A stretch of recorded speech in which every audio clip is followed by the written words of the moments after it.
everyone. Welcome back to Crime Weekly. I'm Derek Levasseur. And I'm Stephanie Harlow. And as you can see on the screen right here, as promised, Brad Bradley is with us tonight. For anybody who doesn't know, we did a 4-part series on Amy Bradley. That was going to be the end of the series, but at the end of it, I had said, hey, listen, if someone wants to see Brad on here, the platform is his. We'll give him an opportunity to come on and share whatever information he wants to share. And one of you actually tagged Brad on Twitter, tagged me as well. And I happened to see Brad respond to it saying, yeah, I'm willing to do that. So I reached out to Brad. We talked briefly, Brad and I, a couple things. He had sent me some notes. He had sent me a couple TikToks. I've watched all of it. I sent it all to Stephanie so we can talk about that, but we saved a lot of it for tonight. So Brad, first off, thank you for being here. I've been seeing a lot of your interviews. Yeah. I know you're going out there, you're spreading the message, and I have a lot of respect for you because with Netflix, that's like the pinnacle, right? Like that's going to get the most eyes and ears. And yet you're still out here pounding the pavement, spreading your sister's story when a lot of people would just say, I got it on Netflix. I don't need to talk about it anymore. Yeah. And as people who do this every week, it's not easy to come on here and work a full day's work and then come out and do podcasts or interviews when this is something that you would have rather not lived. So a lot of respect for you and thank you for coming on. And we're going to basically throw the floor to you. You had said in one of your messages, there's some things that were in your episode that that are wrong. And full disclosure, we have no incentive, no agenda. We want our viewers and our listeners to get the full story. And we may mess up on things. So to have you here to enlighten us on certain things, that's the best thing possible. So thank you for being here. Well, yeah, thanks for having me. I'm doing what I'm doing because, for a lot of years, there was nothing going on, We were working old leads and still trying to do some things and talk to people. But when this Netflix thing came out, and I have to admit, I didn't study for a test or I certainly wasn't prepared for what all was going to happen. In my mind, I feel like if we ever had a chance, this is probably the last one we get. So the last thing I want to try to allow to happen is for everything to kind of die down and everybody stop talking about it and thinking about it and on to the next. So, I'm trying to maintain people's interest and awareness and make sure, there's a ton of bad information out there, whether it's misinformation or disinformation, or it's kind of like that old telephone game where you whisper in first person's ear and by the time it gets around the circle. Fair. That's fair. We see it all the time. Yeah. That's fair. So, that's been my intent. And, I took on kind of the mantle of being the spokesperson for the family because my parents just, my mom can't get through one question without losing it. So it's really tough on them. So it was my intent to kind of shield them from everything I've been facing, although half the internet, or I might say 3/4 of the internet, is very kind and loving. You guys know well what the other fourth is like. Oh yeah, all too well. But most people in this community all want the same thing: resolution, answers, right? We all, as human beings, it's not natural for us to have this arcing story with no ending. We're conditioned because of movies and television. So it's natural for people to say, hey, there's got to be something here. It can't end like this. Yeah. And it's awesome to see, because it is a big community, them to rally behind people they don't know to try to help them. And we're seeing with science and technology evolving, it's becoming more prevalent where it's actually happening, where people from home are contributing to solving cases. So it's a pretty cool time to be in this field because people at home are actually making a difference. Yeah, I've never seen anything like it. I mean, obviously, a lot of years ago, there was none of this. Nope. We'd be on America's Most Wanted, and it was kind of a national broadcast, and no internet, no nothing like that, no Netflix, no Twitter, no Facebook, no none of it. So, this is a whole different level, obviously, of exposure and awareness. And I have to tip my cap to Ari Mark and Phil Lott from they're not from Netflix. They're producers from Ample Entertainment, and Netflix was the one who ended up picking up the show, obviously. But those guys, people give them a lot of flack for not including this or that. But, like you said on the last episode I watched, and unfortunately, like I told you before we started, that was the only one I was able to watch from you. Yes. It's impossible to fit 27 years worth of detail in 2.5 hours or whatever it was. So, they did a tremendous job. You know, me and Phil are best friends now, right? I did not know that. No. No, I don't know if it was in episode 4. It might have been 3, It but was episode 4. Phil actually reached out to me, or reached out to us through our Crime Weekly Instagram, and he wanted to follow up on something that we had said that we had gotten from an article out of CNN. And we'll talk about it, but he basically, which to your point, really does care about it. He reached out and was like, hey, you guys said something in your episode. Do you have a source for that? And I provided the source and all that stuff. That was Yellow, when he was informed of Amy's disappearance. So he wanted the source for that. We provided it, but yeah, right from Phil. So I made a little bit of a joke about it because he left me on red. And I was like, it's all good. I respected the fact that, even after the show's done 900 million downloads or whatever it is now, he's still reaching out to little podcasters to get sources as the showrunner, so that's pretty cool. Yeah, they're great guys, man. We really appreciate them. And, I made an effort, after it first came out, it'd been at least 25 years since everybody's paying attention. And so I found, that it was an opportunity, while everybody's listening, I'm going to share everything I got. So, I went on early and kind of said they didn't include this, and the fact that she was dating a guy before, and they kind of did that, whole sexuality deal, but didn't tell the whole story. I took a little bit of an issue with that. Yep. And then, the Scientology thing you guys touched on the last episode, like you said, it flies contrary, obviously, to the predominant theories in my mind, but it's another thing that people don't know about. And, just so you guys know, this is something I've been talking about since day one. Every single show we've ever done, it's been discussed.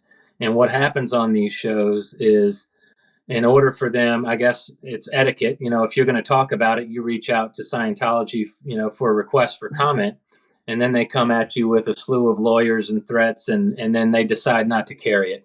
And that is frustrating, as much as that angle and that weird interaction and experience that we had bothered all of us, over the years. No one would ever talk about it. And I found it kind of telling too. Stephanie was willing to speak, and you kind of wanted to move on, so you didn't get your life threatened at CrimeCon. So again, Stephanie did a big little context, because you probably don't know us from a hole in the wall. Stephanie did a whole series on her channel, which is much bigger than this. Well, I started to on Scientology, and she had told me that some things were happening that were weird, and then so we went to this CrimeCon in Vegas, and in Vegas, and there was a guy who literally showed up very well dressed, waited in the meet and greet line to meet us. And we won't make it about that whole thing this episode, but I was a law enforcement officer for 13 years. I've owned my private investigative firm for almost 20, this will be 5 years, 20 years in investigations. And I can tell you, I've interviewed a lot of people. There was something about this guy. He wasn't there to meet us for CrimeCon. He was there to send a message directly to Stephanie. He didn't blink once.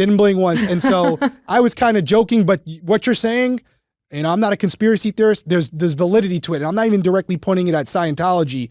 Just in general, there's something there. So yeah, I don't laugh at it, because I've seen it. Yeah, and I just want to make it clear, people come at me and attack me like, oh, all of a sudden the brother remembers this. Well, why don't we know about this?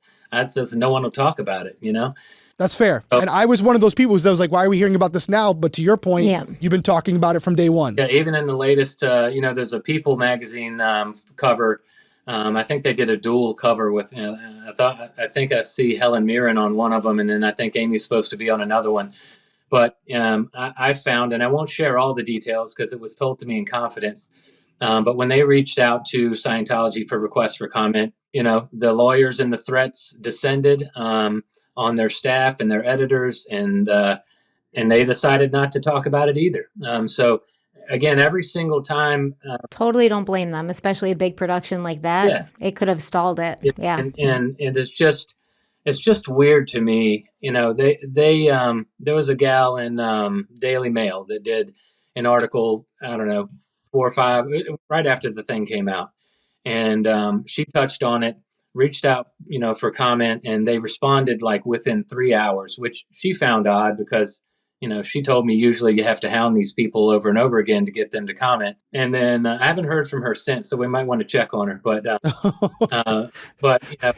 yeah. So she brought it up. She talked about it, and she's really, other than us talking about it now and me on X, telling that story, everyone's afraid of them. And I think it's weird that they told her, the U.S. consulate, apparently, after they couldn't find a priest to come to our room, they claim, and they may be telling the truth, who knows, that the U.S. consulate contacted them. The ship or that company, I'm not allowed to say the name because we had to sign a contract after they sued us for mentioning the name of their company in combination with Amy's story. So you won't hear me say the word of that, the name of that company. But we're allowed to say it. Yeah. Or that ship. So okay. That their people, that's interesting. Their people reached out to Scientology.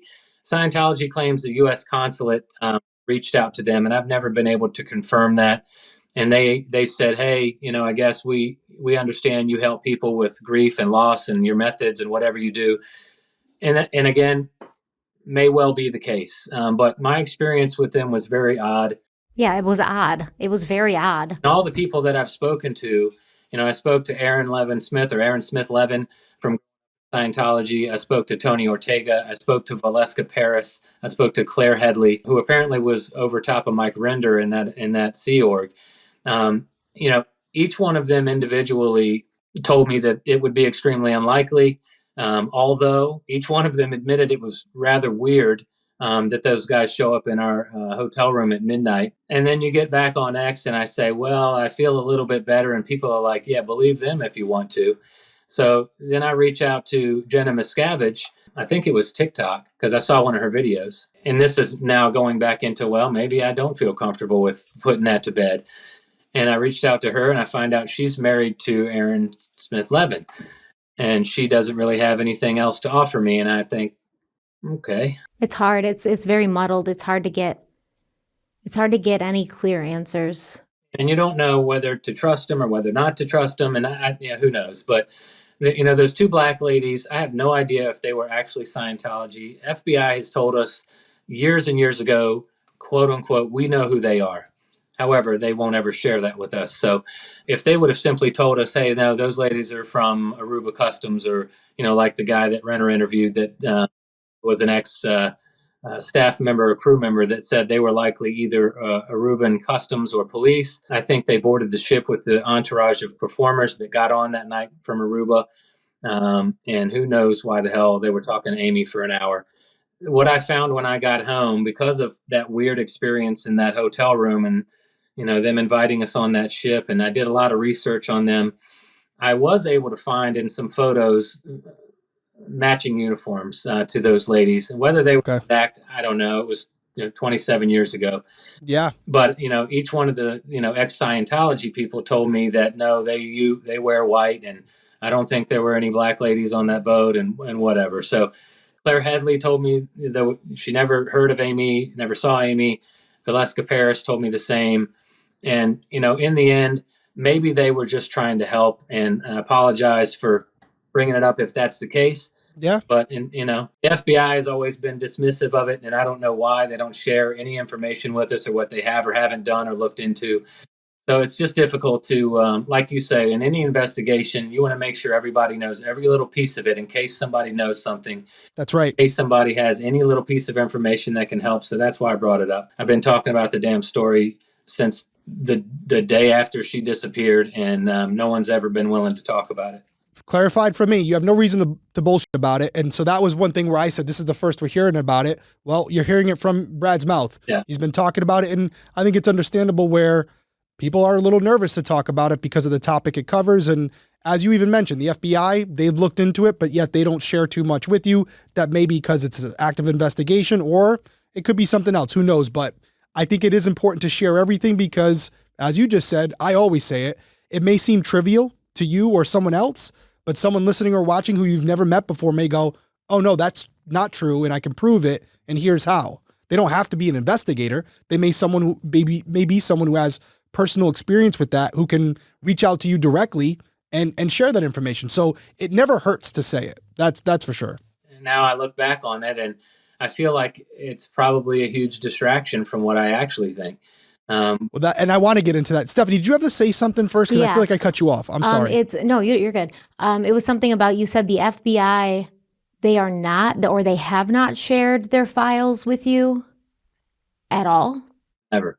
Any question we've ever asked them, the answer we get is, Mr. and Mrs. Bradley, we cannot share that information. This is an open and ongoing investigation. So they will not work with us. They will not collaborate their information with what we've learned and what we've been able to determine over the years through our own investigations. And we feel largely like any progress we've ever been able to make is because of us. We don't know what the hell the FBI has done. Like you touched on in your podcast, Mr. and Mrs. Bradley, we just don't have any evidence Amy ever left the room. That's been their modus operandi since day one, apparently. So that kind of goes a long way to tell me, if that's their belief, why would they do anything else? Why would they investigate any other angle, any other person? They seem to believe what they believe, which I feel 100% is absolutely wrong.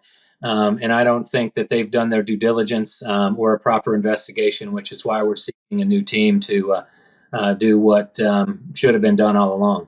And how could you change your mind if they don't share anything with you, right? Maybe if you had access to the folders and all the files, you as an intelligent person could sit there for a few weeks and read everything. And you seem like a pretty straight up guy where you'd say, hey, you know what? I went through their files. I see everything they did. They did do a pretty thorough investigation, but without it, it's just speculation. So how is it that the FBI has allowed agents to participate in a Netflix documentary, but will not allow the family of this missing person to have access to and view the files in any way, shape, or form, not even redacted? Have you asked for, I mean, I'm sure you've asked for this. I would. Yeah, we've asked plenty of times for. What's their reason? The reason is simply it's an open investigation and they can't do it. It's an open investigation that's going on, what, 20 years? 27 years, yeah. 27 years, almost 30 years, 3 decades. Yeah, and that's why we can't get access to the grand jury testimony, which includes the third eyewitness named Elizabeth, who was in the Viking Lounge and testified that she saw Amy early that morning. Same time Crystal and Lori saw them come off the elevator from inside the Viking Lounge, saw Amy go up to the table where she was sitting at when I left the disco that night before. And I'll get y'all's time straight. Y'all were saying some wrong times, but you can hit us with it.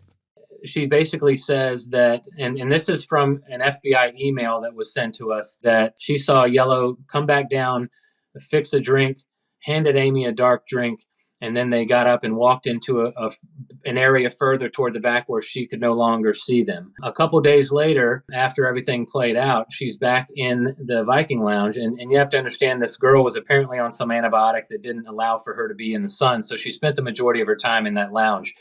It has surrounding windows. She can see the pool. She can see the people. She can see the water, the island. So she's got a good vantage point from in there. And she was preparing for her excursion apparently that day.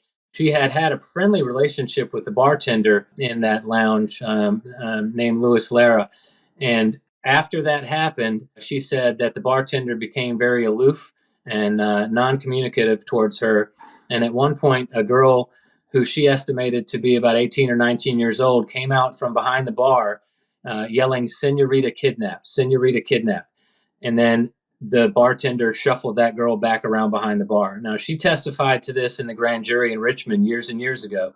Now, again, we can't get that testimony because it's an open case and you can't get grand jury testimony released. All of our requests through FOIA have been denied. We're working on appeals for that. So we've been stonewalled. That we've gotten no information from anybody except for little snippets, and basically any information we've got is just in relation to information we've provided to them.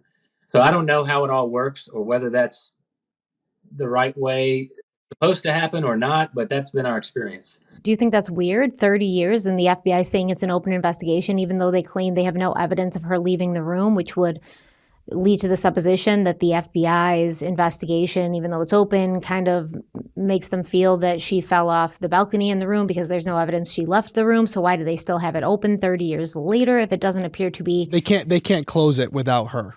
Yeah. Why can't they give the family at least redacted access to the files? This is something that I criticize all the time on my show. I agree with you. I think there's has to be like a spectrum, right? Where after 10 years, maybe we're not releasing much.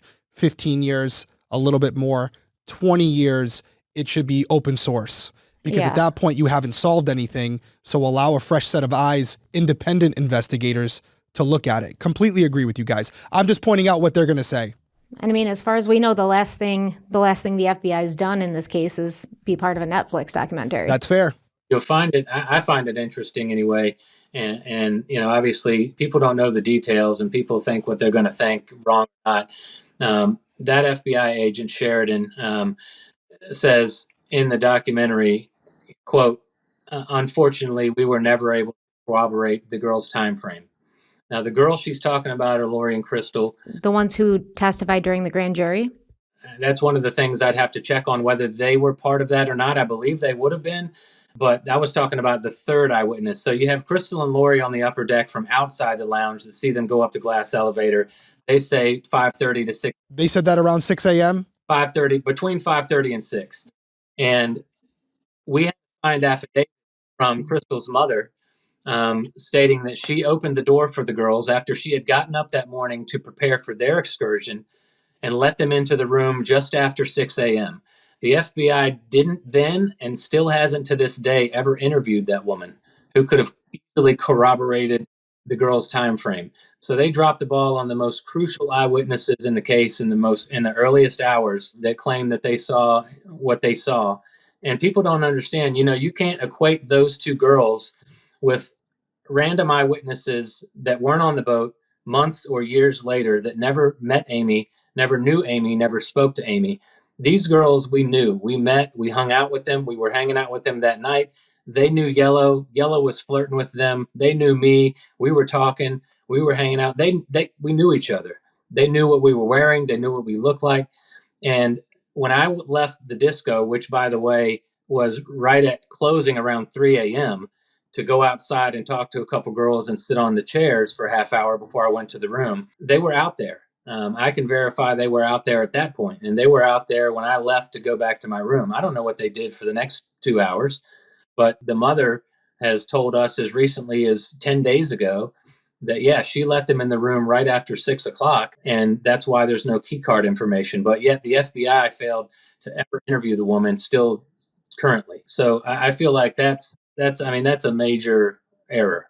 And the girls have told me personally through text exchanges and conversations we've had that they felt as if they were treated like a couple of little drunk teenagers who didn't know what they were talking about and they were dismissed. It's a frustrating thing. And then, one of the other FBI agents, Victor McCullum. Yeah, so apparently during his interview with Netflix, don't know whether this was captured on camera or not, but he made a statement to one of the producers that, well, you got these rich white folks going down and blaming this poor black island kid. So my impression from that statement is that he came onto that boat out of the St. Thomas FBI field office with a particular bias. And I don't know, maybe he didn't try so hard to go after the poor little island kid. I just want to set the table because we're getting in the weeds right now and we're going to get into it. I want to get into all of it, but yeah, I just want to get your overall 35,000 feet perspective on this so that it's very clear what Brad Bradley thinks. And you don't have to say, 100% it's one. You can give us the three scenarios. Like, I don't think suicide's on the table. We said it in our interview. Like, there's nothing to indicate that whatsoever. Anyone who's like, I don't know why. We even had comments for it. Like, why aren't you guys entertaining this? We're not entertaining it because there's no evidence of it. But what are your 3 things or 4 things? What do you think happened? She did not jump. Not a chance. 0. She did not jump. Off the table. We all agree on that.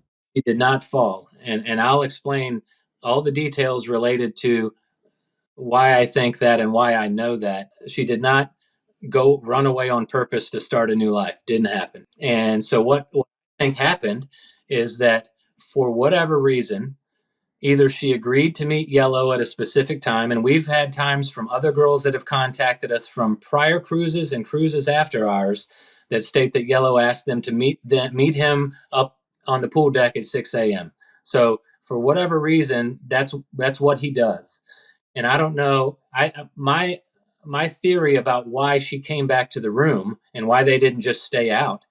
Obviously, Yellow states in his interview that he was aware that he was on camera dancing with her.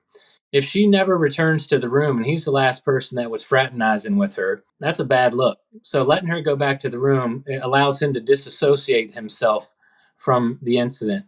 And if for whatever reason, whether she agreed to meet him or whether she ran out of cigarettes and went up to try to find some, or her lighter stopped working, I don't, who knows? Why ever she left the room, I believe she did. I believe Crystal and Lori, if you could have seen the look on their faces and the breathlessness and the panic in their eyes when they ran up to me and my mom a couple days later to tell us what they saw, they believe what they saw. They know what they saw. And I believe that the eyewitness that came to the grand jury testimony knows what she saw. I think Amy ended up in that club with Yellow right around 6 o'clock in the morning. I think he handed her off to an accomplice in the back of that bar where there's a crew service elevator that goes straight down to the bottom of the boat. Then that allows him to walk out of the club back by the girls by himself, again, disassociating himself with the scenario. Then what I believe, and people are going to accuse me of bringing up new stuff, but I'm gonna talk about it today because my investigator has encouraged me to kind of keep that under wraps and keep the cards close. But that morning when I was out looking for Amy, and this would have been between 7:30, 7, whatever it was, I'm walking around the upper walking track, and I'm looking and I've been in the disco. By the way, the disco was closed, but the doors are never locked. I went in there freely and walked around and looked everywhere. I walked in the public areas. I went in the bathroom. I went around the walking track. I went to the front of the ship. I went to the back of the ship. I went all the way around the damn thing. And on the water side, opposite the side the boat is docked to, I look over. There's 2 large doors open at water level with boats coming and going. And I sat there and watched them for a couple minutes. And I thought to myself, I wonder what that is. If you think about the drugs that are, I think we all know, move through those boats from South America up through those islands, I believe that's how they get those things on there. I also believe that's how they get things off of there. So if they took Amy down that service elevator, held her until, for an hour, until those doors open, and remove her via the back of the ship on the water side when everybody's looking this way towards the island, that's what I believe. Now, whether the taxi driver, Deshi, that saw her actually saw her where he said he did, or whether he was involved in transporting her to one of the 3 locations he suggested my dad and my uncle and her boyfriend at the time go and check later, I feel like he partially could have grown a conscience and was trying to help us without outing himself as being involved. So that's kind of in a nutshell what I believe. There's not a whole lot of other scenarios other than how many people were involved. Was there 2 or 3? Was there 7 or 8 people that deal with moving drugs on those boats or getting a person off of that boat? I don't know the answer to that, obviously, but that's the scenario that I believe, and I guess that's where I'll stop that answer. So if you're cool with it, what I would like to do is just play devil's advocate. This is what I do. And it's not to debate you. It's not, because we both want the same thing, right? We both want to find Amy, or at least know what happened to her. So for me, the last thing I want to do is hop into an echo chamber and just agree with everything you said, because the only way we're going to figure it out is if we both ask questions and ultimately, after vetting all of that, come to a reasonable conclusion. So as a layman, not knowing as much as you do, just based on what you said, I have a couple questions, and Stephanie, I'll only ask 1 or 2, and I'll let you pepper in there because I'm sure your wheels are turning as well. But I wanted to know where you landed, because now I want to dissect that and see if I can poke holes in it, not to prove you wrong, but to see, because you said in our DMs, you're like, Derek, I disagree with you, and I think I can prove it. Yeah. And let's do that, because I will be glad to say, yeah, you know what? My opinion's changed. Yeah. So breaking down what you said, my first question that comes up to mind is, I don't know Amy like you do, so you're going to be able to speak to her character and what her behavior was like. But she was with you down at the disco hall. You leave. We know for certain that she got to her room around 3:45. The key card shows her coming to the room. You confirmed seeing her in the room. Absolutely, yeah. So we know she got back safely. Yeah, I go in 3:35. She comes in 3:40.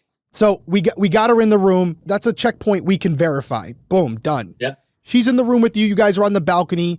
The first question I have, which is minimal, but I do think it could be important. I've seen some reports where she told you she wasn't feeling well. Do you have any more detail on what that was? Like, what wasn't feeling well? Was it motion sickness? Was it maybe one or too many drinks? What was it? At the time, I thought it was motion sickness. Now, you guys touched on it in your last episode. Her bar tab shows she had 6 light beers. Now, that extends from 6 p.m. until we were on the balcony. I can drink that all day and I'm sober as anybody. And obviously, we don't know what she was potentially given or how many drinks Right. handed to her. Who knows? But yeah, so when we first left San Juan, this was the first time Amy was on a boat. I had been on a boat about 3 years earlier. A buddy of mine and I went on a volleyball cruise down in the Caribbean. My parents had been on a cruise years before with a couple of aunts and uncles. So we were familiar with when the boat first starts moving, you kind of get this kind of like, and you don't have your sea legs yet. Amy got that feeling. So did I the first day we took off again. And, it takes a little while for you to kind of get used to that. When the boat left Aruba on Tuesday morning at 1 a.m., we got that same kind of feeling where you don't feel too good. When she told me that on the balcony, I didn't assume. Now, neither one of us were stone cold sober. We were both drinking for hours, right? Nothing wrong with that. Right. Nothing wrong with it whatsoever. But she didn't seem super drunk, falling down, was nothing, etc. that would indicate. And I've had conversations with our investigator and my family recently. I didn't have any indication or any suspicion that she had been drugged. There wasn't any odd behavior that I noticed. So when I said, look, we talked about what we were going to do potentially the next day. I explained to her that I'd never been to Curacao, so I don't know what's there. I don't, maybe we'll go jet skiing, maybe, who knows? I don't know what we're going to do. And then she mentioned to me, and again, this was just in passing, that, she kind of jokingly said, yeah, Yellow tried to touch my tit. And I was like, yeah, I don't think so, buddy. And I kind of laughed along with her, and no big deal was made of it. I didn't think about it again.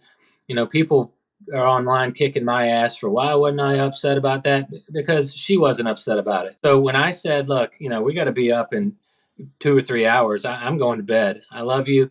She was like, I don't feel so great. I don't want to go in the room and, being closed in, this wind feels nice. I'm just going to stay here. And I said, okay. So I go inside and shut the door behind me and went to bed. And that was it. And then, I got woken up the next morning by both my parents standing at the foot of the pull-out couch I was sleeping on with a look on their face I had never seen before. So she tells you, which is important, she tells you about him touching her boob, right? Yeah, and you can see on the video of them dancing. He's behind her and he kind of comes up and she pushes his hand down. So obviously she continued to dance with him after that. It wasn't like an assault. Yeah, he was trying. But she let him know. She probably let him know. But the reason I'm honing in on this is because she's back at the room with you. You guys seem like you were super close. First and foremost, it doesn't sound like if Amy's reading the room, she can see what this guy's motives are. I personally, without knowing her, don't think she's going to go meet back up with this guy, knowing she's smart enough to know what his intentions are, right? And if he had suggested to her, hey, I want you to meet back up with me at 6 once everybody's out of here, I feel like she wouldn't have hid that from you. I feel like she would have said, this asshole wanted me to meet up with him in a couple hours. He's out of his mind. Yeah. I don't think she would have snuck out of the room without telling you. Yeah, that's something that I've never been able to figure out, obviously, why, if she had plans to go meet him, why she wouldn't have told me about it. I don't think she would have gone. Yeah. And I don't know. And that's why your mind goes into different scenarios. Like maybe she went up because when you come into port, Curacao is really pretty and has a bunch of colorful buildings. Maybe she went out to get some fresh air and take a walk. Maybe she went out to find some more cigarettes. Maybe she went out to get coffee and then ran into him. What are the chances, though? What are the chances that big boat Yellow's out there lurking around waiting? Yeah, what are the chances you go on a cruise with your family and one of you doesn't come home? They're not very big. Fair. She may have gone back out to meet Yellow if he said something like, I know a spot, okay, we get it. You're not into me, whatever. Let's just be friends. I know a spot where you can go that's only known to the staff, where you can see Curacao and you can see the sunrise and it's beautiful. In that case, though, I feel like she would have brought her camera. Yeah. And Brad, you said her camera was found in the safe in the room. So she did not bring her camera, correct? Correct. We have her camera and all the film that was with it. So let's go back to you guys being out on the balcony before you go inside. How long were you out on the balcony? You said you got in around 3:35. She got in at 3:40. You guys are out on the balcony 3:45. I don't know, 15, 20 minutes probably. Okay. So at that time, before you go inside, how close are you to Curacao? Can you see land? Is it starting? Is the sun coming up at all? What's the outside look like? Is it pitch black still? Can you see any land approaching? Literally wasn't paying attention to it, but yeah, obviously at 4:00 in the morning, it's dark. I mean, I guess the moonlight was out because it wasn't pitch black out there, and we could see each other. Could you see the lights of Curacao, like No, the shore? No, because the problem with at 4:00 in the morning was that our balcony was, I don't know how you call what side of the ship is what. We're on, so if the ship's pointing forward, we're on the right side. The ship comes into Curacao, so even if the island's behind us, we can't see it. And so the time estimates, ship leaves at 1:00. Cruise ships travel on average somewhere between 18 and 22 knots. I think it's 60 nautical miles or 70 actual miles from Aruba to Curacao. That ends up as about 3.5 hours, putting the boat right in front of the mouth of the canal about 4:30, 4:40, something like that. Yeah, because you left Aruba around 1 a.m. Yeah, so we probably, when I went to bed, we probably weren't there yet. And I don't remember seeing the island when I went to bed. With the location where your cabin was, you couldn't see Curacao coming in. Is it possible Amy was out there after you went to bed and she's like, I can't sleep. Let me go on the other side of the boat. Yeah, sure. And see if I can, see the port, see land coming in. Yeah, for sure. I mean, that's possible. Definitely possible, yeah. Now, what time, because what day was this of the cruise? This was, I think we left Saturday. We spent Monday on Aruba. I think we woke up there, got off, spent the whole day there, got back on the boat. I don't remember what time it was, late afternoon. Came in, like you see me sleeping like a zombie after being roasted in the sun all day on Aruba when we got lost. Got back on. The boat leaves right towards the end of the pool party. I think it left at 1 a.m. So that was Tuesday morning. We spent Monday on Aruba. Monday turned into Tuesday during the pool party, or right towards the end of it. And then Tuesday morning at 1 a.m., the boat leaves Aruba. Again, estimated travel time is about 3.5 hours. So we're not at sea. My dad sees her. Obviously, people here, that don't know the story, and certainly before the Netflix series came out, vanished at sea. That's a popular headline. That always kills us because we weren't at sea when she vanished. It's estimated that ship was docked at 6 a.m. and the docking process takes at least an hour. The time frame that from when she was last seen, from 5:30, when my dad woke up, looked at the clock, saw me on the thing, didn't see her, looked 2 feet further. I'm literally like a foot from her on the other side of the glass. Sees her legs, thinks to himself, Yeah, these rooms aren't big. No, they're not. No, they're not big. I mean, literally, you have the queen bed my parents are in, a little tiny side table between the couch that I'm sleeping on, and then I'm right up against. I mean, I'm literally less than a foot from the window, and then she's right on the other side of the glass lounge. So he sees her at 5:30.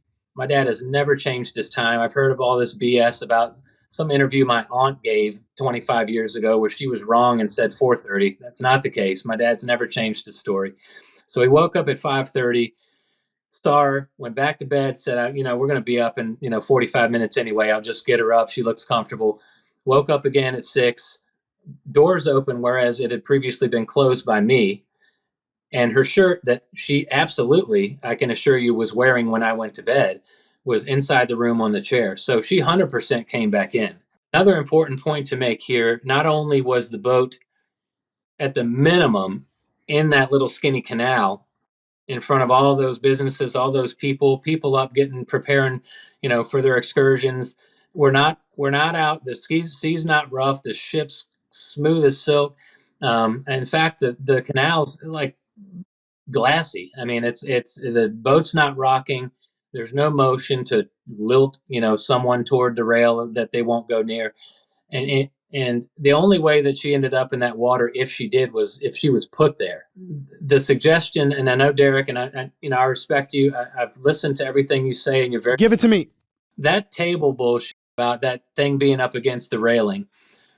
That morning, that table was against the sliding glass door between the chairs. When the FBI got on the boat and separated me from my parents, interviewed each of us individually, had us each individually sketch where the balcony furniture was, we all three drew the table where it was up against the sliding glass door between the chairs. Our pictures were identical. Now, as you know, and as attested to by the FBI agent, Mr. McCullum, on the show, the room was cleaned prior to being able to be investigated by authorities. My opinion is that that table was put there to support a narrative that company would love everybody to believe. So no, and I heard you say the rail was 5'6". No, Amy was 5'6" tall. The rail, I think, is estimated to be 42 to 45 inches tall, which is certainly. That's going to say that seemed awful high. 5'6" tall rail. I've been on a bunch of cruises with this company, and the rails aren't that tall. Yeah, so they're certainly too tall for her to fall over, especially since she would never even go close to the rail. If she's going to puke, the table climbing bullshit is dumb. The table wasn't there. So she's either going to come in the room, which we know she did, and go in the bathroom and throw up, or she's going to be like, oh shit, I'm going to throw up, and then lean over the rail. She didn't have to climb on anything to throw up over the rail easily. When you guys docked in Aruba, because Derek and I talk about this, I've never been on a cruise ship. I don't want to do it. It unsettles me. I don't find anything fun about it. So I've never been on a cruise ship. When you dock at different ports, like when you went to Aruba, you said the ship at Curacao was docked by 6, and the whole docking process, not the onboarding process, but the docking process takes about an hour, right? When was it typical for people to start getting off the ship at the port? And was there a certain time where people would all sort of go, or was it like you could choose, hey, I don't want to get off at Curacao? Or did they say, hey, we're all getting off at Curacao? Was it just open so you could go out at 8 or you could go out at 9? Yeah, I think the gangplank was open, and if you look at the itinerary on that company's flyers for that particular cruise, disembarkation on Curacao was set for like 7 a.m. Okay. I don't know whether it was delayed momentarily when we started barking about pulling the ship away from the dock and closing everything up and not allowing anybody off. Obviously, they didn't care to listen and do any of that. But I think it was roughly at 7 a.m. I actually don't remember much at all about Aruba or how the docking process works there. I don't remember that, and I have never really paid attention to that because nothing happened there, But no, in Curacao, it's different. I think Aruba, from what I saw recently on Marine Tracker, so you have the ship we were on, and I think it's right on the outside of the island. And then on Curacao, you have to stop, and you have to wait for the harbor pilot to come out and board the ship. On Curacao, it's mandatory for the harbor pilot to get on the boat. So they have to go through that process. And then the guy has to get off the boat. They have to hook up the boat to 1 or 2 tugs. They have to start to pull the boat through the mouth of this little skinny canal. There's a floating bridge that has to be slowly moved out of the way, and it takes a little bit of time. Then they pull all the way back through the island, go under that Queen Emma Bridge or whatever it is. They have to get to the end. They have to turn right, and then they have to back into the port where they dock. That's Curacao, and I've studied that quite a lot. We actually had U.S. Attorney Greg Nivola did an independent investigation, not only of the timing and sequencing of the docking process, but the water search that was conducted. And not only did the local authorities assure us that if she had been in the water, something would have been found, Greg Nivola's team did as well. And so again, Amy, even if she went overboard, it was inside that island. We were not even 200 yards offshore. So the currents and all that stuff that people talk about, they're not in play. And, they had radar, they had boats, they had helicopters. don't quote me on this. I think there were divers involved too. There probably was. Yeah. There should have been. And they searched that area and that canal and that area for 4 days, either 4 or 5 days. And at the end of it, again, concluded she was not in the water. I want to talk about the water because that's something in episode 1 or 2 and cases that I've worked. But I'm still back on the boat because I think the boat. I don't want to skip over the boat because being in that room is critical and developing a baseline for what was normal behavior for you, your sister, and your parents is extremely important. Yeah, that's what I'm trying to figure out. Which is why I want to go back to the balcony door because you had said when you came in the room, you were on the balcony with her. I'm assuming the balcony door was shut behind you, or was it open while you guys were on the balcony? I think it was shut because, so when I came into the room, I didn't wake my parents. When Amy came into the room, and a lot of people don't know this because a lot of people don't know a lot of stuff. My dad woke up and said, "Hey, Amy, can you turn off that bathroom light?" So she turned around, turned the bathroom light, came out on the balcony, and obviously we're out there talking. We don't want to talk with my parents 8 feet from us. So yeah, the door was closed. We were sitting out there. When I came in, I opened it. I quietly closed it behind me, and then went to bed. And then when my dad woke up, he said the door's open. And I don't know, 12, 14, whatever it was, the door was open and she's gone.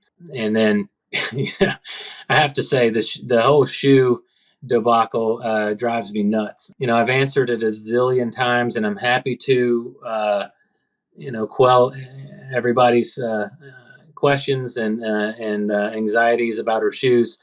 But, we don't know. Amy had tons of shoes. She brought a bunch of pairs of shoes. We still have a bunch of pairs of shoes in her bag. We didn't catalog how many she brought or which ones she brought. We don't know if any are missing because we don't know which ones she brought. I don't think she would have left the room without shoes, but to your point, I don't know what other shoes she had, so I haven't focused on that. Who would? But the balcony door, you come in, you shut it. Before that night, just Amy's behavior, your behavior, whatever, was it normal for you guys to leave that room for the day or whatever, to go downstairs and leave the balcony door open after exiting the room? Or what was the normal occurrence for you guys in that room? For me personally, and I said this to Stephanie in a few episodes, I didn't usually leave the balcony door open because it would create like this wind tunnel effect and it can get pretty loud. So that's why I wouldn't. But what was the normal baseline for you guys?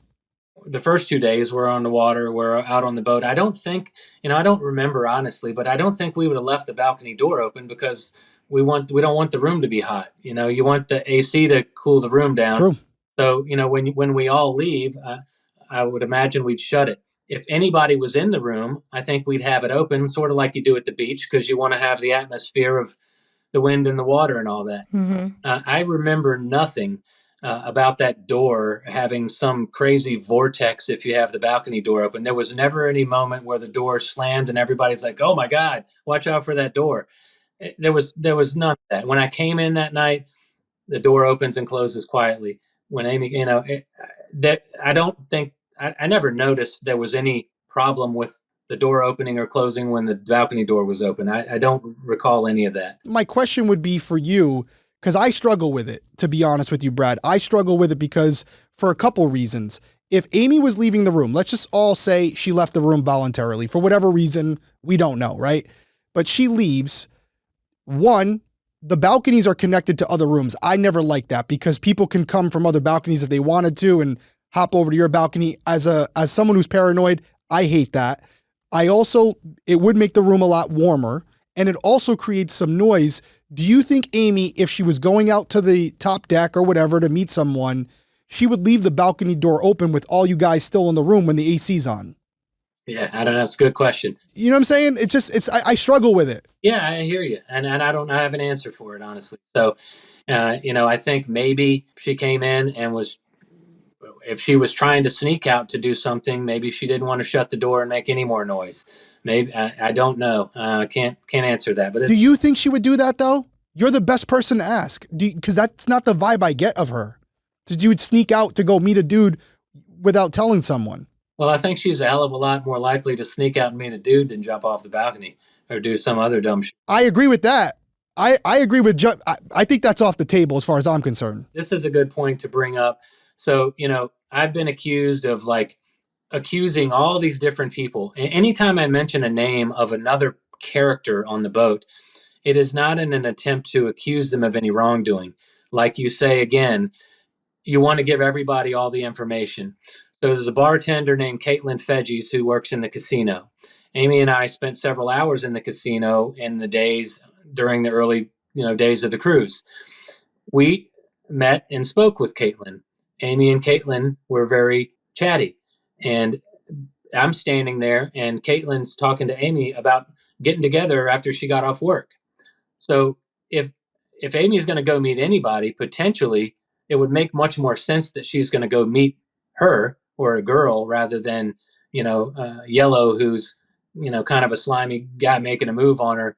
I don't know, but Agreed. so there's other people involved. There's other people she had met. There's other females that she had met. So obviously nobody knows the answer to that question. It's a reasonable question and it's fair.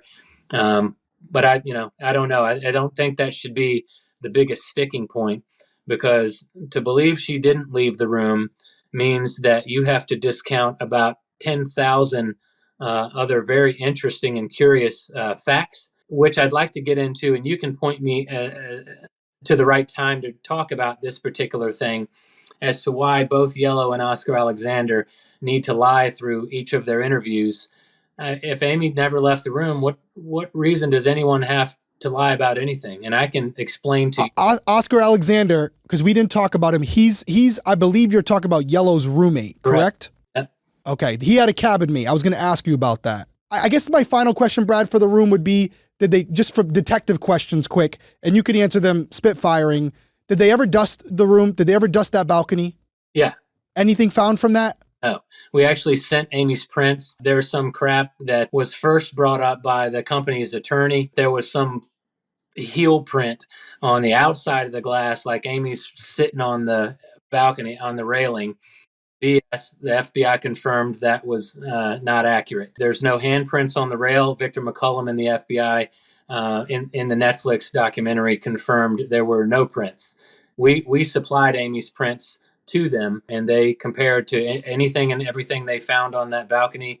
And apparently that room was cleaned pretty damn good, because they don't have any. Okay, that was what I had with the room. It doesn't mean that that there were no handprints. It just means that before the FBI was able to go in there, the room was cleaned. Correct. But they did such a very thorough job of cleaning the balcony railing. They really put a number on it. And one thing that people don't also know that I think is interesting is that during the first couple of days of that cruise, we're on 2 levels that have glass railings on the balcony. We were the top one, and there was one below us that also had a glass railing. There were several occasions during that cruise where right at those 2 levels, because again, those are the only 2 levels that the window washers had to clean, there were rolling scaffoldings that would come by the room right at our level. And the guys would come by and wash the balconies and roll on and wash the balconies and roll on. So, it's also kind of, I wonder if someone rolled up on one of those things and got her off the balcony that way. It was definitely kind of an unsettling thing. And I think we even talked about it. Like, we don't like these guys. They could just jump right on our balcony because they're right there. I mean, they're rolling by on these rolling scaffoldings. And people aren't aware of one of that fact that happens, and they have those things. But just another interesting tidbit to throw in there. Okay, so when based on just you knowing you're going to be going into port, you're pulling up to Curacao, was there any conversation with you, Amy, and your parents the night before, or at any point where it was like, okay, this is what time we're going to get up, this is what we're going to do, we're going to go into Curacao together? Or was it just kind of like, when we get up, we'll get up and go in? On the fly. We didn't, even when we got off on Aruba that day, we didn't have plans. We got off and like, let's rent a vehicle. And we got in this little topless thing and we took off and got lost for several hours. Didn't even, we kind of were nervously joking and laughing to ourselves out in the middle of the desert with, tumbleweeds and wild goats and dogs. Like, we're dead. Like, we don't know how to get back. And like, we're going to miss the boat. Yeah. Same thing. We got back, we took naps, took showers, got up, went to the casino, went to the formal dinner, came back, changed, went up to the pool party. They went to bed. We went to the dance club, came back. We didn't have, no, to answer your question simply, no, we didn't have an itinerary or discuss plans for the next day.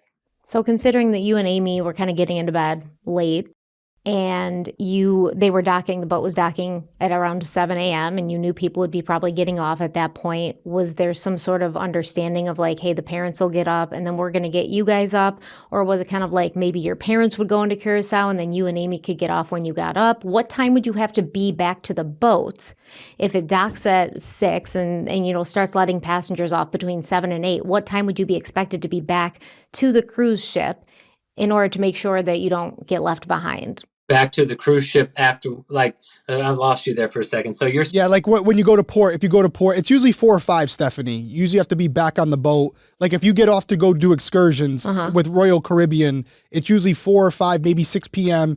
You have to be back in line, giving your ID to get back on that boat, or they will leave you behind. Okay, I'm just wondering because you'd think you'd want to get off pretty early because that way you have actual time and you don't have to worry about rushing back to the boat. I remember when we got off the boat, the evening of the morning she disappeared, I think it was roughly 5 p.m. We checked into the hotel, and then after, it was a terrible scene in that room, watching what my parents were going through and dealing with what I was going through. I decided I had to get out of there and take a walk. So I walk out onto the canal. I go sit on some rocks at the point, and I'm just out there talking to God and pondering life. And then we watched as our boat left on schedule with no interest in hanging around for. Horrible. We talked about that. Horrible. Absolutely horrible visual.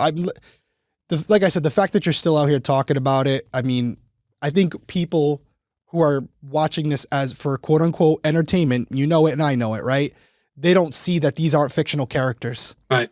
This is a real story. A lot of people do, but some people look at it more for the entertainment value, which it's important to see your face, which by the way, I don't know, I'm sure I'm not the first person to tell you this. You look just like Amy, which is kind of weird because I've been studying her face with that friggin' photo, which we're going to talk about, but you look so much like her. I want to give you the floor before we visually get off the boat to talk about Yellow, because you know how I feel about the accident scenario, but I'm open to everything. And I want to hear more about Yellow because to what you were going to say a little while ago, if Yellow is somehow involved, it's not just Yellow.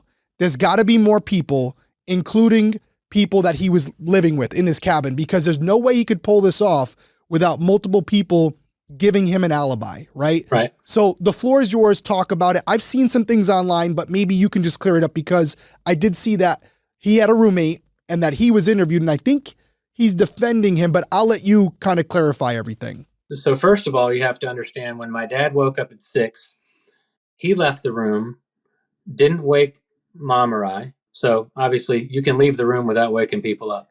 Mm-hmm. Fair. It's about 6 o'clock. After he gets up, he admits he didn't panic immediately. I know a lot of people run their mouths and say, whoa, you're panicking immediately, whatever. So he didn't panic. He got up and he said, they're going to be out at 4 o'clock in the morning and she's gone at 6. She was just there 30 minutes ago. So he gets up, he decides to go out and walk around and take a look for her. I think fully expecting to just find her up on the deck. And he looked and he looked and he looked and he looked for close to an hour. Looked everywhere he knew to look. Anywhere we had been, anywhere that he knew of, he was looking. Obviously didn't find her. So he comes back to the room at that point to wake us up. Before he hits our cabin door, Lou Costello, the chief security officer for the boat, happens to be standing about 30 feet from our cabin door on that entire ship. Size of a city, hundreds of rooms, 1,000 feet long. He just so happens to be right near our door in our hallway right then. My dad hadn't reported it. He never went to the purser's desk. He was walking around. He ran into a colleague of his, shortly, 6:20, 6:30. He recalls the boat sitting still, no scenery moving. We're at the dock. He comes back, walks over to, the security officer holding the walkie-talkie, and he's like, excuse me, I just wanted to let you know, I woke up this morning. My daughter wasn't in the room. I've been looking for her for an hour, and I can't find her. So he goes back into the room and gets mom up. Mom talks about this when he touched her leg or her foot, and she turned around and saw the look on his face, also a look she had never seen. And I think that immediately panicked her, because he says, I can't find Amy. So they get up. I'm woken up with both of them standing at the foot of the pullout I was sleeping on. And their mom nervously is telling me, and obviously kind of startles me, your dad's been looking for Amy for an hour. We don't know where she is. We're going to go out and look for her. You stay here in case she comes back while we're out so we don't miss each other. So they go out and leave. They go out, and I think they pretty immediately go to the purser's desk to report it. Now, Yellow claims in his interview with, I won't even say the asshole's name, but he has a recent interview with a guy writing a fictional story, apparently, where he says that security called his room, didn't knock on his door, didn't go to his room. Security, or the hotel manager, I think he calls it, during the interview, called his room at 7 a.m. to ask him if he had the girl in his room that he was dancing with in the club the night before. Okay, so how did they know who he was dancing with the night before? Why did they call him at 7 when my parents didn't report it, apparently per the chief security officer's official report, until 7:33 a.m.? Chief security officer states in his report, and I can provide it to you, that he was first made aware, quote unquote, of a missing passenger at 7:33 a.m. after he was contacted by the purser's desk. He excludes completely the interaction that he had with my dad when my dad told him he couldn't find his daughter at 7 a.m. It's a little bit curious as to why, on the official report that wouldn't even be mentioned. So if the security officer and the purser's desk are only made aware of Amy's disappearance at 7:33, how the hell is somebody going to call him at 7 to let him know my sister's missing, and apparently know that he was dancing with her in the club the night before? He claims that he was in his room at 1 a.m. He told me straight to my face that morning, I left her at 3:30. When's the last time you saw her? What happened? Well, yeah, his card doesn't access his room. Until 3:35, and there's no entry or anything prior to it. Yeah. And we talked about that in the last episode where I said, well, what was he doing? Because he said he had to be out, crew and employees had to be out of that area by a certain time. So he left that area and went back to his room. But we know he didn't enter his room till 3:35. And if you left that area, then what were you doing for 2.5 hours? Derek and I did ask that question. We have no idea. He didn't leave that area because when I left the club at 3 a.m., he's sitting his ass up at the table with my sister. He was actually there until 3 a.m. He was with her right up until she came back to the room. Well, that clears it up. Yeah, he came back to the room apparently the same exact time I did, weirdly enough. Amy came back 5 minutes later. I think he had quicker access via the crew elevator downstairs, yeah, get to his room, which is why it took her 5 minutes longer to get back. So he's lying, obviously, provably so. Why would you lie if you're telling the truth and you have nothing to hide? Why?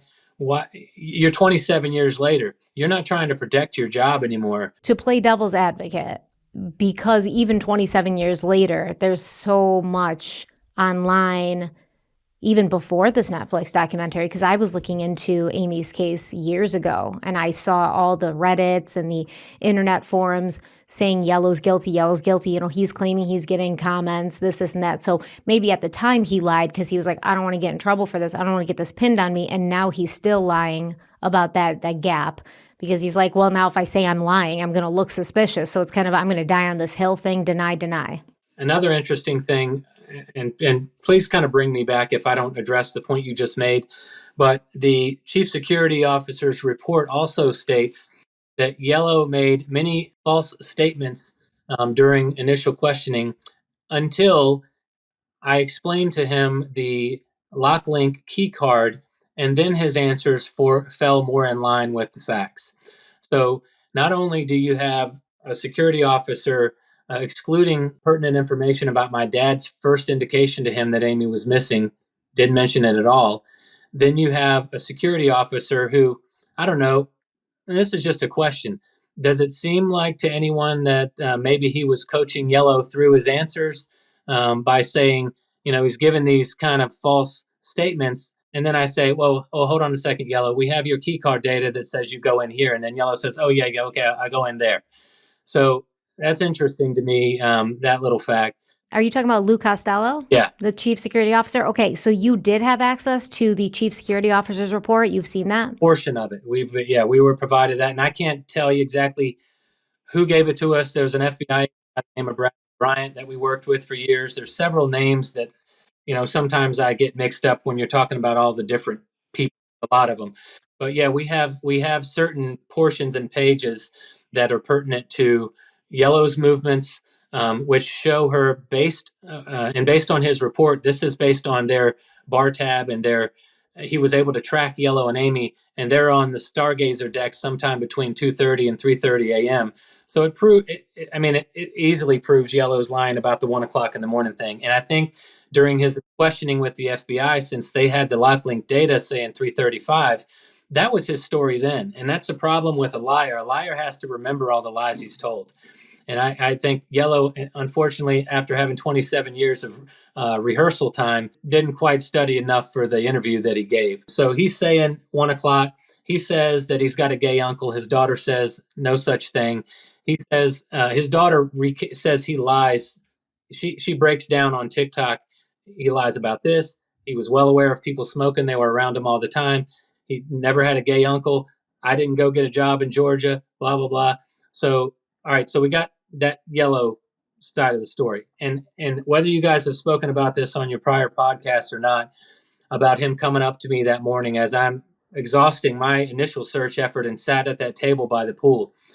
He walks up to me, and again, I think I was incorrect at first and said about 7 a.m., and then I think more accurately, it's sometime between 7:30 and 8. Your dad talked to Yellow at 7 a.m. No, my dad talked to Lou Costello. At 7 a.m. Yes. And at that point, Lou Costello told your dad that he had already talked to Yellow. No, he talked to Yellow apparently after that. Was never mentioned by my dad.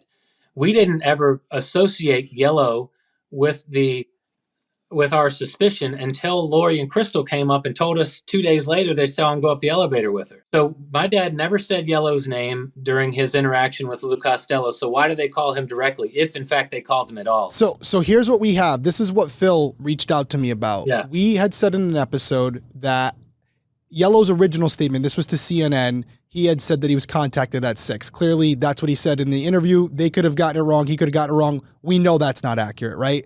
My interpretation of it, just to try to look at Yellow's side of it, was if your dad went down and spoke to them around 7, okay, and they say at that point he was last seen down at the bar. Maybe your dad talked to you, and again, you could correct me on this, but at that point, someone reached out to Yellow, according to Yellow, and said, "Hey, is she in the room with you?" And from what I read in the statement, they came to the cabin. To his actual cabin, yeah. And he was asleep, and he was awoken by someone knocking and being like, "Hey, is there a girl in here?" He says this? Yellow said this in a CNN interview. So here's what I said to Phil, because Phil said to me, "Listen, this is compelling information if true, because we thought the first time Yellow had any interaction with us was during the Charlie drill. So him talking to Brad beforehand would make no sense." So I provided the source. And what I said to Phil was, "Phil, this doesn't take a detective. This is easy. You have to go speak to the Yellow and ask him, who came to your room? Who came to your room at 7 a.m. and asked you if Amy was in there?" Because if he's lying. 6 a.m. Well, he said 6 a.m., but Yeah. I think he got that time wrong. There's no way 6 a.m.'s So right. you think Mr. Bradley goes to Lou Costello around 7, my daughter's missing, says nothing about Yellow. Then That's what Brad's saying. He says nothing about Yellow. He says nothing about Yellow. And then the chief security officer, Lou Costello, or someone somebody under him goes to Yellow, because how would they know? So how That's are the they? question. How are they? But this is something that can be confirmed. This can something be corroborated or discredited. So my point for you, Brad, is if Yellow's lying and nobody went to his room, he just did the worst thing that a criminal could do, which is involve someone else in your web of lies. And it's guilt knowledge. If you know she's missing before you're Correct. informed she's missing, then yeah. My question would be, has anybody effing done that? Has anybody said, Yellow, who came to your room? Because then you go to that person, let's say it's Joe Smith. Oh, it was Joe Smith who came to my room. He woke me up, even if the time's wrong. Oh, Joe Smith came to your room? Hey, Joe Smith, did you go to Yellow's room in the morning? And if so, who directed you to go there? Yeah. Very simple. This is like Detective 101. It's not complicated. So my suspicion of a potential explanation of why Yellow seems to claim that he was contacted or someone went to his room, and I find it interesting that such a significant event of someone knocking on your door to search for a missing passenger, to search your room, you forget it totally about it in your only interview you've ever given, and say someone called your room, and then they tell you to stay in your room. Meanwhile, you're up on the deck talking to me, telling me you're sorry to hear about my sister. He knows that he shouldn't have known about it at that point when he said that to me. So he's trying to find some way to tell everybody, that's how I knew about it before I talked to Brad. I don't think he should have at that point. I agree with you, and I think we could easily prove that. Summer is great for beach days and barbecues, but let's be honest, it's terrible for your to-do list at home. That patio set that's still in the box, the sink that's been making that weird sound since last year, yeah, I've been there. And that's why I love TaskRabbit. It is my secret weapon when I want to actually enjoy summer instead of spending it buried under chores. TaskRabbit connects you with skilled taskers who can help with pretty much anything: furniture assembly, mounting, moving, or even home repairs. And a lot of them are available the same day, which has saved me more than once. In fact, I hired a guy on TaskRabbit to do put together and assemble 3 of those like standing desks for me, the ones that go up and down. We both have them, Derek. They're great. And it was a Saturday, and I was like, nobody's going to be able to do this till Monday. He came that day, and he was done with all 3 desks in 2 hours. I loved it. And here's how it works. You go to taskrabbit.com or download the app, search for the right tasker based on cost, skills, and reviews, schedule them even the same day, and when the job's done, you pay, tip, and review right in the app, all in one place, super easy, and they've done it all. Taskers have assembled over 3.4 million pieces of furniture, completed 700,000 home repairs, and handled 1.5 million moves. Plus, with the TaskRabbit Happiness Pledge, if you're not satisfied, they will make it right. So we love TaskRabbit. It's great. I definitely suggest getting the app. It's way easier to kind of manage and make sure everything's on task while you're kind of monitoring it from your phone. But Derek, let them know how they can check TaskRabbit out for themselves. See, what you guys don't know is she actually asked me to build her desk, and I was like, nah. So she had to go to TaskRabbit. Yeah, I mean, by the time you would have gotten here from Rhode Island, the TaskRabbit guy was finished. And the TaskRabbit guy probably did it better. So tackle your to-do list today and get $15 off your first task at taskrabbit.com or on the TaskRabbit app using promo code CrimeWeekly, and Crime Weekly is all one word. That's promo code CrimeWeekly at taskrabbit.com for $15 off your first task. TaskRabbit, book trusted help for home tasks.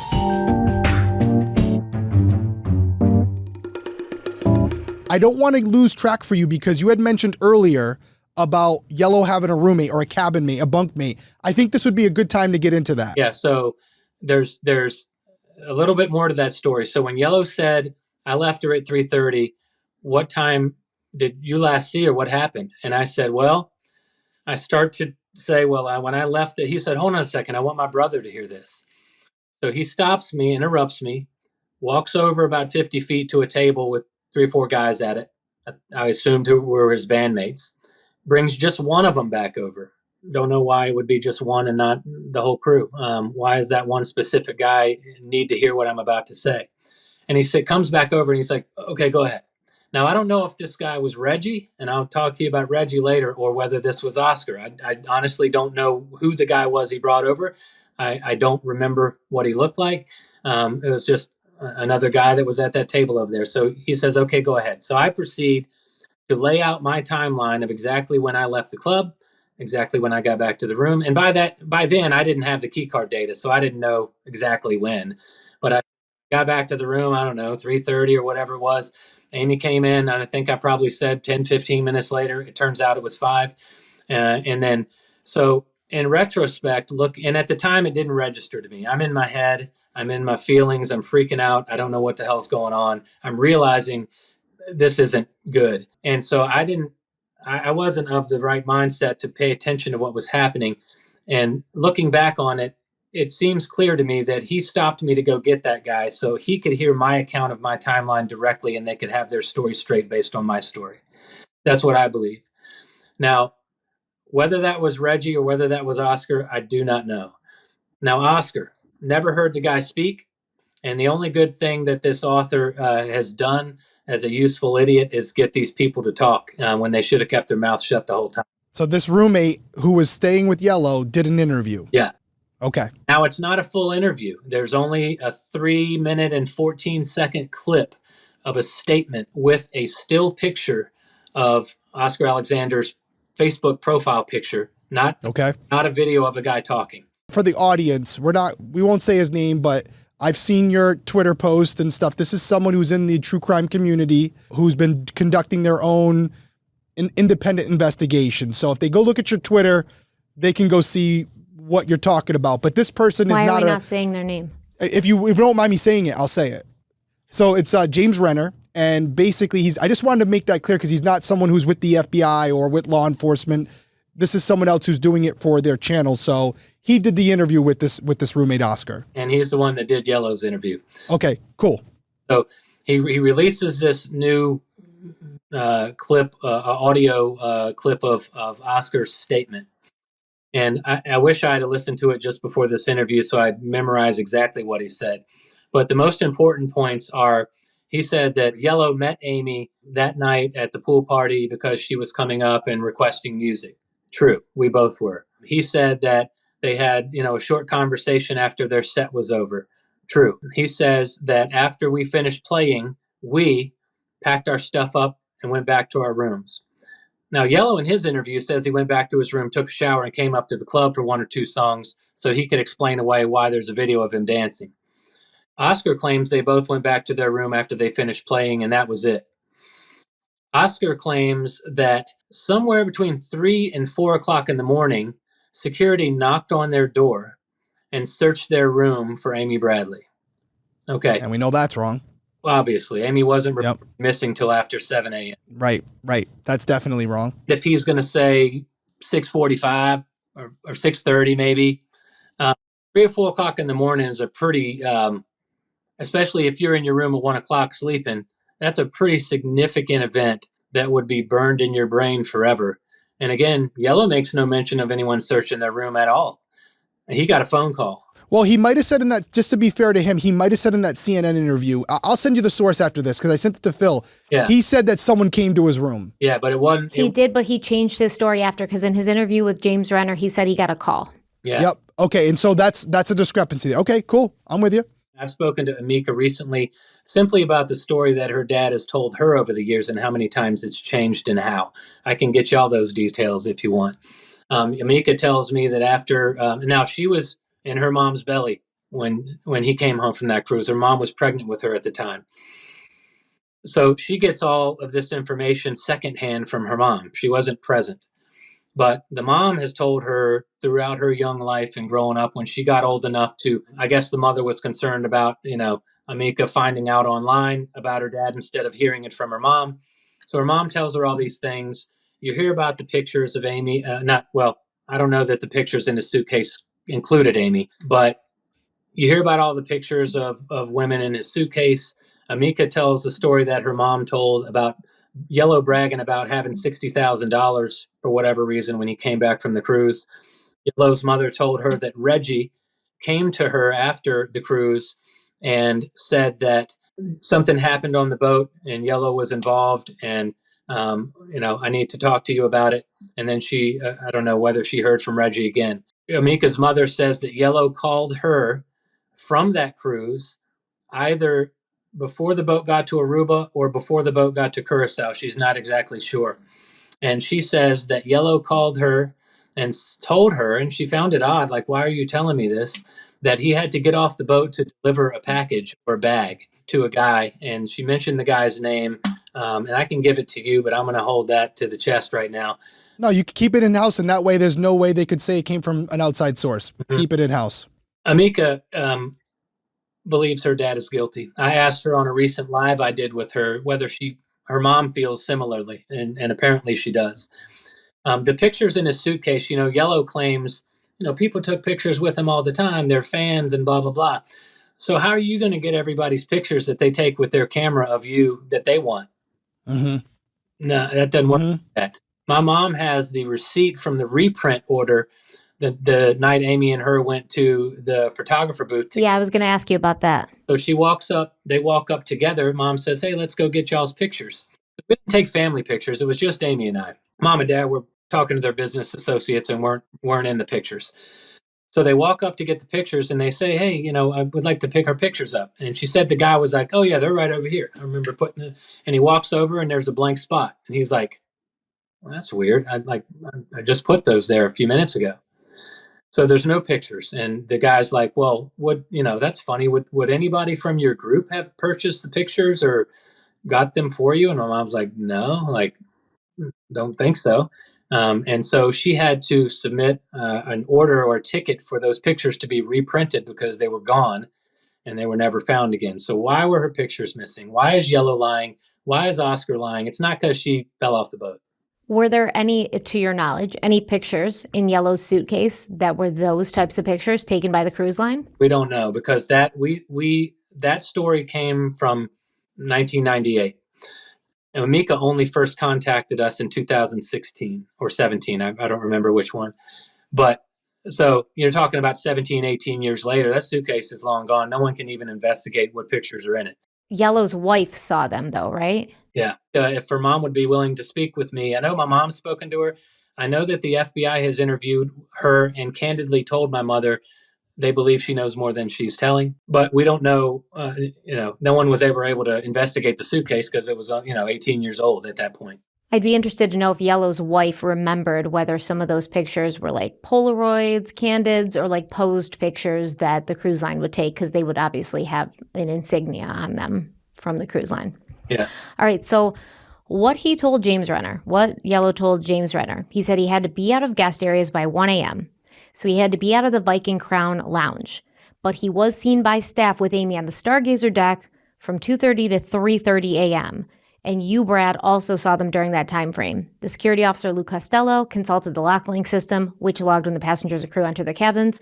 Yellow's key card showed he entered his cabin at 3:35 a.m. However, we are aware, just like those two girls who claimed they saw Amy and Yellow and their mother let them in, his roommate could have let him in at any time before or after that 3:35 a.m. period. Now, the Viking Crown Lounge that he claims I guess he never said it closed at midnight, but he said that the band had to be out of there by midnight. But according to this information, that Viking Crown Lounge did not close at midnight. It was open till 2:33 a.m. So have you ever verified with the cruise line that what Yellow is saying is true, that the band had to be out of that area by midnight? Or is this just something he's kind of like making up to show that he wasn't around or with Amy after that midnight hour? That company has never communicated with us. So no, we have never verified through them. That band was not playing in the lounge. They were playing on the pool deck. And so when that pool party ended is when they packed up, apparently went back to change and take showers and come back up to the club for a couple more hours. Because again, I can guarantee you, I assure you, he was in that club sitting at a table with Amy at 3 a.m. when I left it. Well, there is surveillance footage showing them dancing together after that midnight hour. And that's not surveillance footage. That is a privately hired videographer that worked with Chris Fenwick, who was a video editor that was hired for a company called Vanstar, who's no longer in business, but they also had a work trip company that he was hired for separately. And so his guy, Bob, was filming for their company in the lounge that night. So that's not security footage. That's a private videographer. Which is very important because that means Yellow, if whatever his past practices were, he knows there's no security camera in there. So he can leave, come back. He's not going to be on footage, not expecting a private company to be recording at those moments. Why would there be no surveillance cameras it's ridiculous. In that area, though? Because they said they had them in some areas. Why not in that area? Some areas are in the casino. You got to protect your money. That's all they care about. Nowadays, I think it's different. I think there's Yeah, now it's everywhere. a lot of other places. But back then, we even asked them, the ship's captain, we say, pull up the footage that shows down the sides of down the sides of the ship to see if she went overboard. And sorry, none of those cameras, they aren't recording, they're monitoring. Okay. Yeah. Oh, yeah, we talked about that too yes. in an episode. We were like, what's the point? You got people staring at these things 24 hours a day. What's the point to even have them monitoring if you're not filming? Whether that's BS or not, and they actually had recordings that they didn't want to share with us. That's potentially the case. We know that via Chris Fenwick, that not only did Lou Costello ask for his master tapes, claim he was working with the FBI when Chris refused, and Chris said, "That's great. Tell the FBI to come get him," and never heard from the FBI. So you're suggesting that, just suggesting or implying that Lou Costello and maybe the cruise line in general had an interest in not having their fingerprints on any of this, and not necessarily protecting Yellow as a person, but protecting the reputation of the cruise line. It's protecting liability is what I think. And so not only did they want the footage of Amy dancing with Yellow to, in my opinion, destroy it so no one ever sees it, they also asked their own video editor, Steve Smith, to delete or scrub. I forget what the actual term was that Chris used. Chris is in Steve Smith's editing suite because they had become friends and they were working on, actually, Chris was paying Steve to use some of his equipment for his projects and things.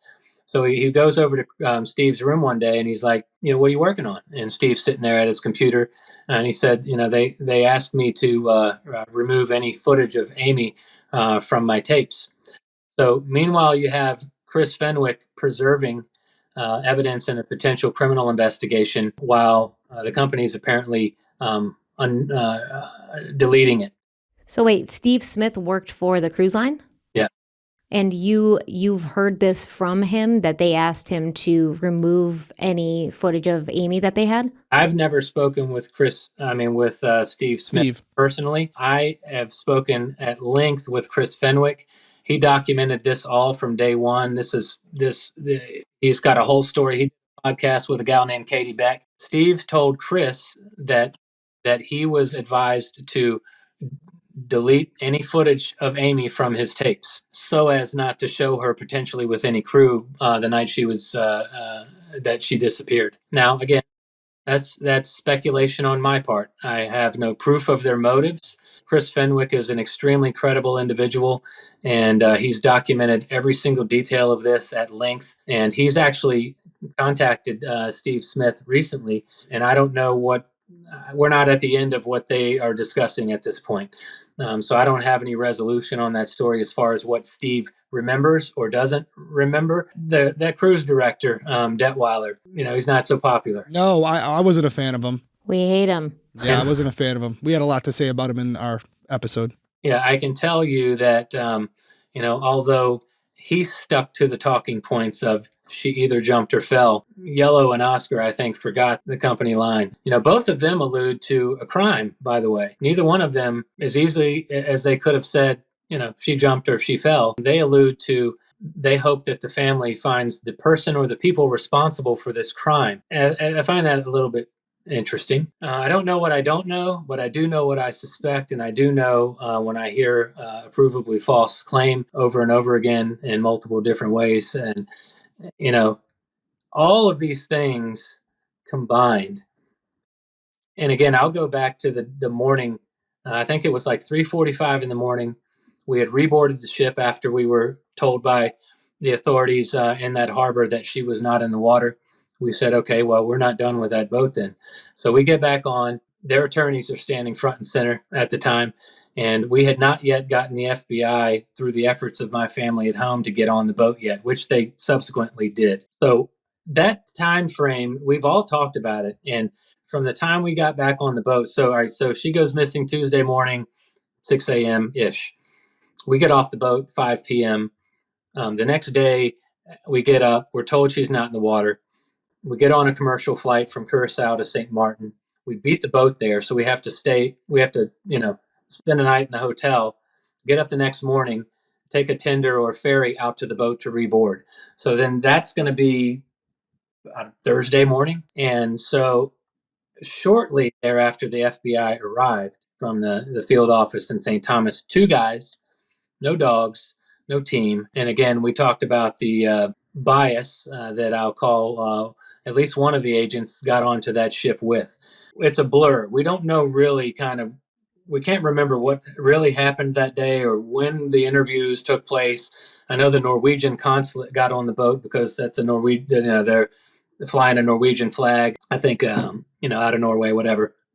And so during those interviews, the ship's attorney sat in on all of the interviews with the Norwegian consulate and the FBI for that matter once they got on the boat, which I'm pretty sure isn't proper protocol. One of those mornings, we can't sleep. We can't eat. We can't stop crying. We're a mess.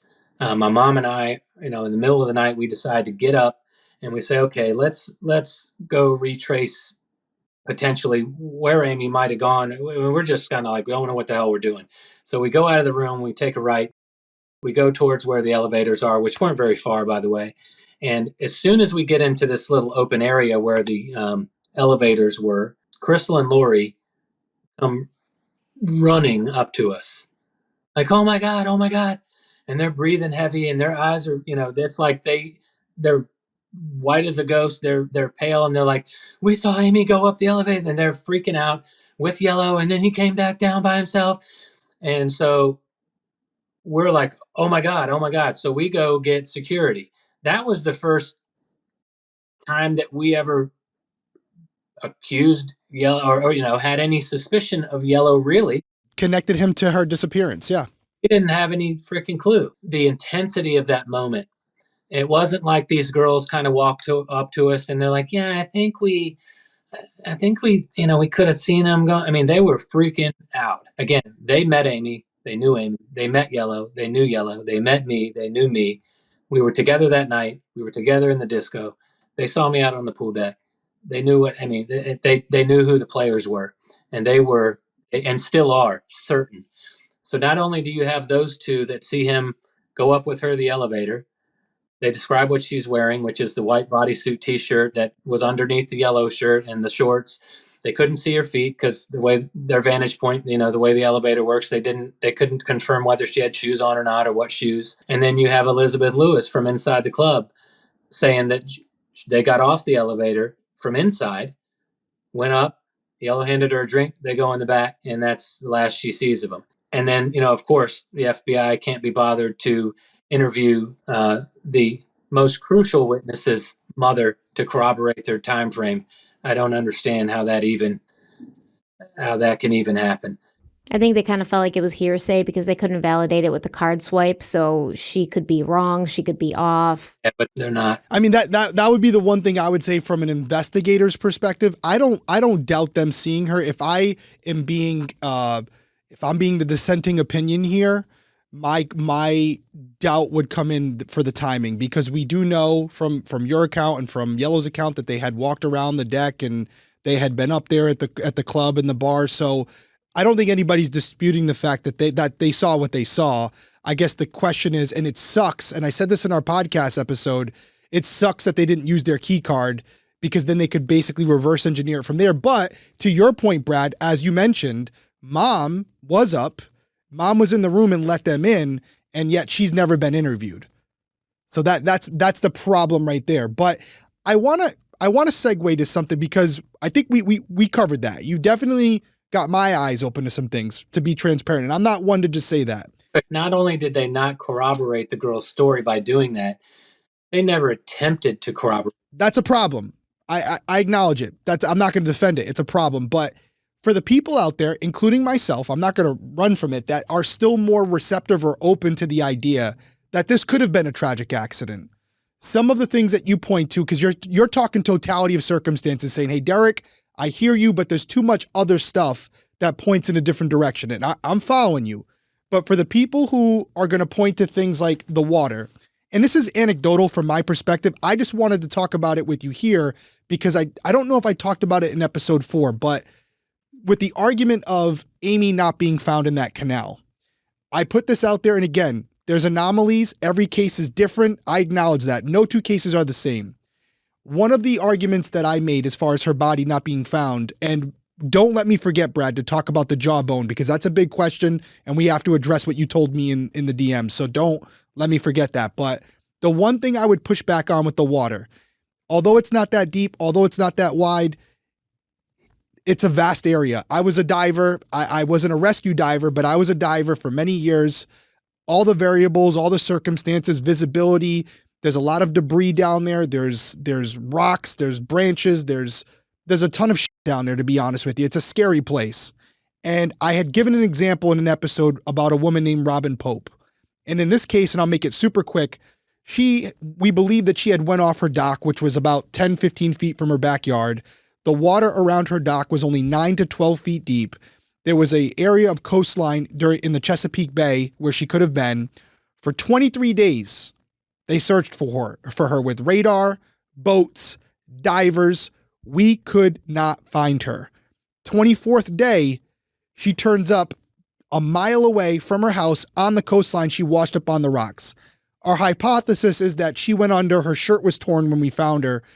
She had been caught on something, gases expanded in her body, and eventually she came loose, and that's how we found her. So I say all that to say, I agree with everything that a lot of the people have said, which is more than likely she would have been found.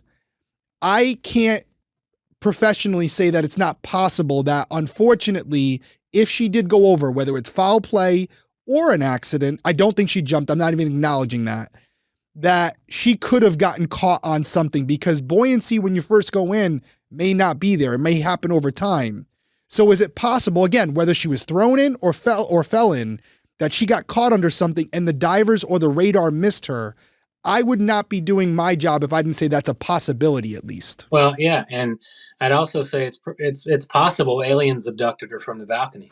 That's not fair. I mean, that's a big jump. It's possible, right? You don't know. So yeah, I hear you. I mean, yeah. I feel like you and I have had this conversation before, Derek, when you're like, it's possible. And I'm like, so is this. Yeah, I know. But listen, and Brad, I'm not trying to get you to agree with me or not, but as we're sitting here, we're shooting the I know how you feel. You made a very compelling argument, and there's still more of us to talk about. But even if it's foul play, let's say Yellow did it. Let's say Yellow and Oscar and Reggie are all involved. There's something that happened on the boat and they dumped her in the water. There's still a possibility that her body wouldn't be found. So when would they do this? All right, she's seen in the elevator, I don't know, 5:45, 6 o'clock, let's call it. All right, the boat's docked at 6. Where are they throwing her off? And you got a whole crew of people working on the docking process. I've seen videos of how many people are involved in that process, how they have to moor it to the dock, and all the procedural stuff, and the tugboats that are out there pushing the boat. That's not a ghost town out there. So yeah, I mean, it's not. But the crew members would know the blind spots, though. If this is malicious and foul plays involved, they could have weighed her down, found an area that they're familiar with where there's nobody around, and dumped her overboard, knowing she's going to sink to the bottom and nobody's in an area. And by the way, we already acknowledged they're monitoring the cameras. They know nobody's monitoring them.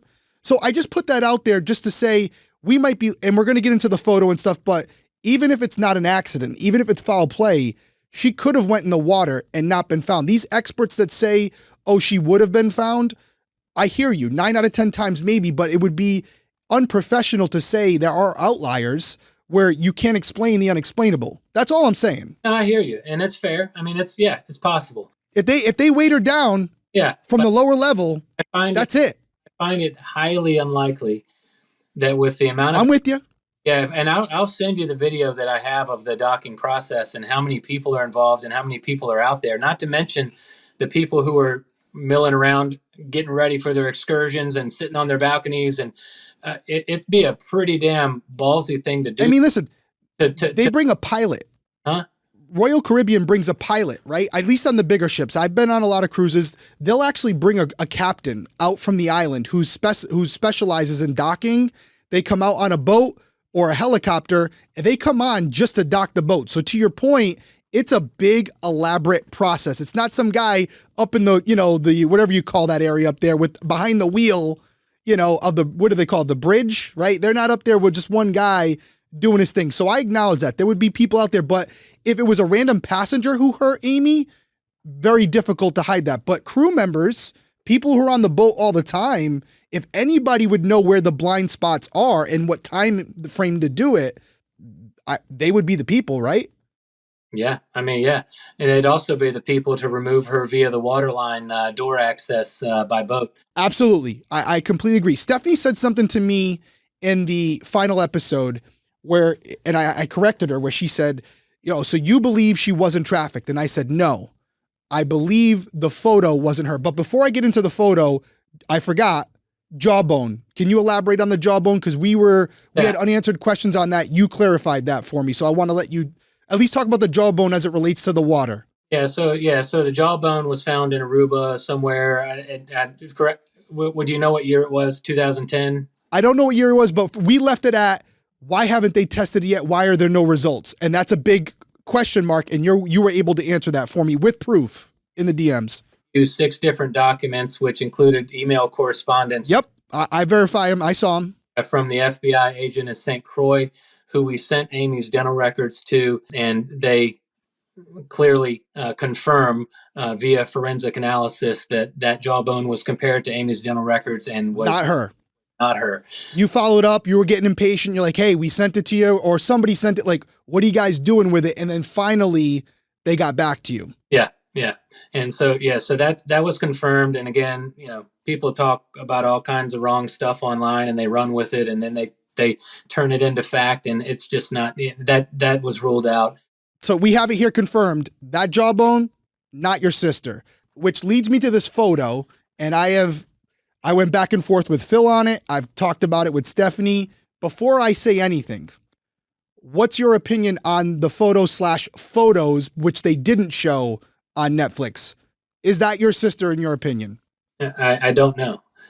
I know that's what I've been saying, yeah. And people yell at me. No, what you say is that it's absolutely not her. And we're gonna go into it because I do believe 100% it's not her, because it goes against the whole theory of why they would put her online, and I feel very strongly about this. All right, well let me tell you how I feel. Hit me with it. Yeah, so I think it was 2005. There's a lot of years and sightings. I think that's the year we received that picture.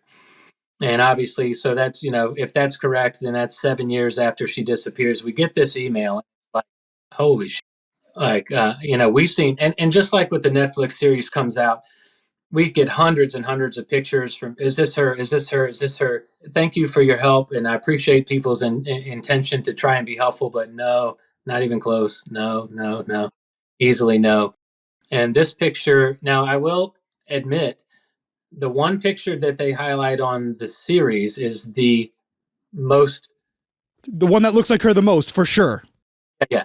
And there's actually 2 or 3 more of the whole set that's still like, yeah, man, that really. They're definitely not as good as that one though, Brad. That one that they show and they highlight, the angle, the lighting, it looks like your sister. I agree. And it's like the nose, the eyebrows, the hairline, the ear, the jaw, the teeth, the lips, the angle of everything. I agree.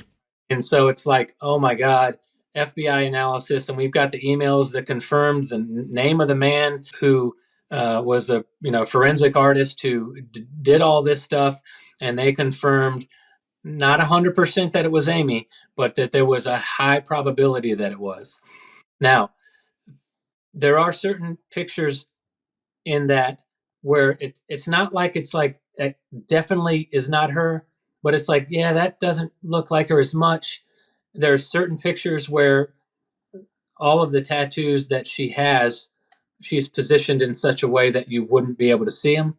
But there's other pictures that you clearly should be able to see where they're, but you don't know if you're looking at her left ankle or her right ankle, or if the picture's flipped. I agree. Really say that the left shoulder blade in that one picture where the dip is, I don't know how many people have a dipped in shoulder blade. That's a little bit odd. And we've determined through AI analysis that there is apparently digital noise, is how it was explained to me, overlying the areas where her tattoos are. They're working on trying to remove that, and I don't know if that can be done or not. So you're looking at the ankle. you think it's her right ankle, but the picture's flipped and might be her left ankle. You're looking at her left shoulder, that might be her right shoulder, and her hair's over the Tasmanian devil tattoo. So it's really hard to tell. I don't know if there was or how good Photoshop was back then. I don't know about makeup. I don't know about whatever. And no, I'm not 100% on the pictures. None of us are. We can't be. But I can sure tell you over 27 years, those pictures are the closest thing that we've ever seen, and especially one or two of them are like, there's really not, and it kind of takes the question away out of our heads that it's her.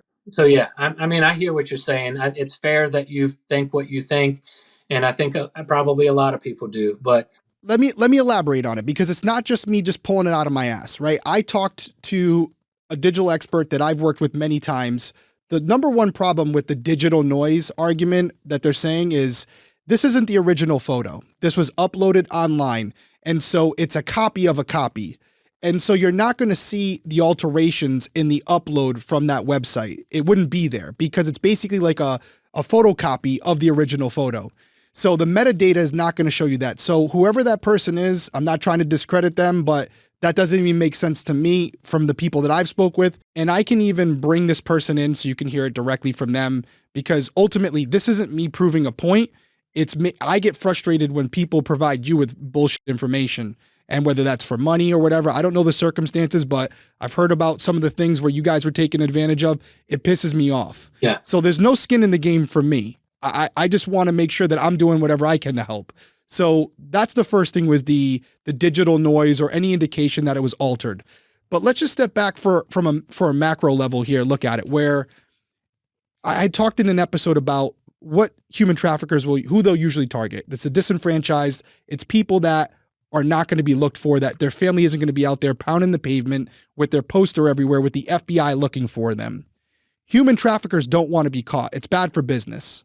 So to think that they would take Amy, who is not getting the attention she's getting now, but is still being put out there, you guys were out there looking for, that they would plaster her on a website where it would possibly leak back to them, doesn't make a lot of sense on the surface. But even more so, if I acknowledge or at least concede that they altered those pictures, you're going to alter the tattoos, but you're not going to alter her hair or face. Like, that to me is the identifiable mark, even more than the tattoos. But overall, if I'm involved with this, I'm not putting her online. It's back channels, it's behind the scenes, it's the black market, because it's too much of a risk to put her face out there.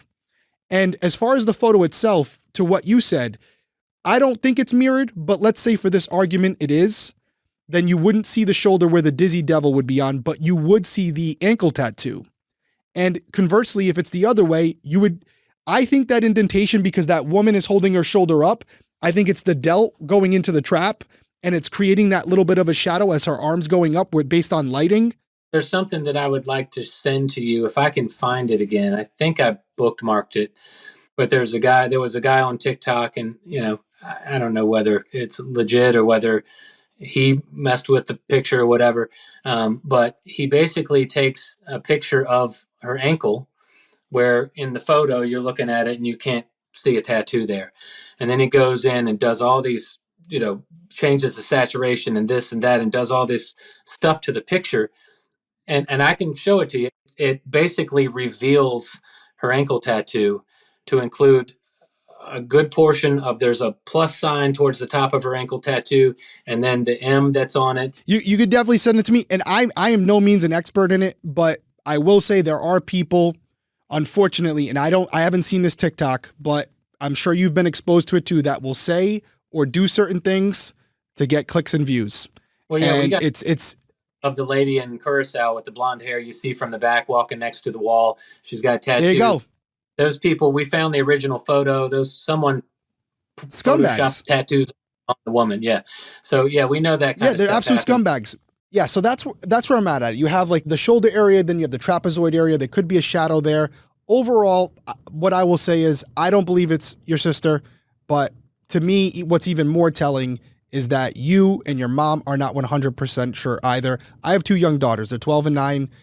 I'd like to think, regardless of how much time has passed, if I saw them, even if they've aged, there would be no doubt in my mind. You might disagree. You've been through it. I haven't been. What I'd say is we all believe that is her. We feel like it is her. It looks like her. Okay.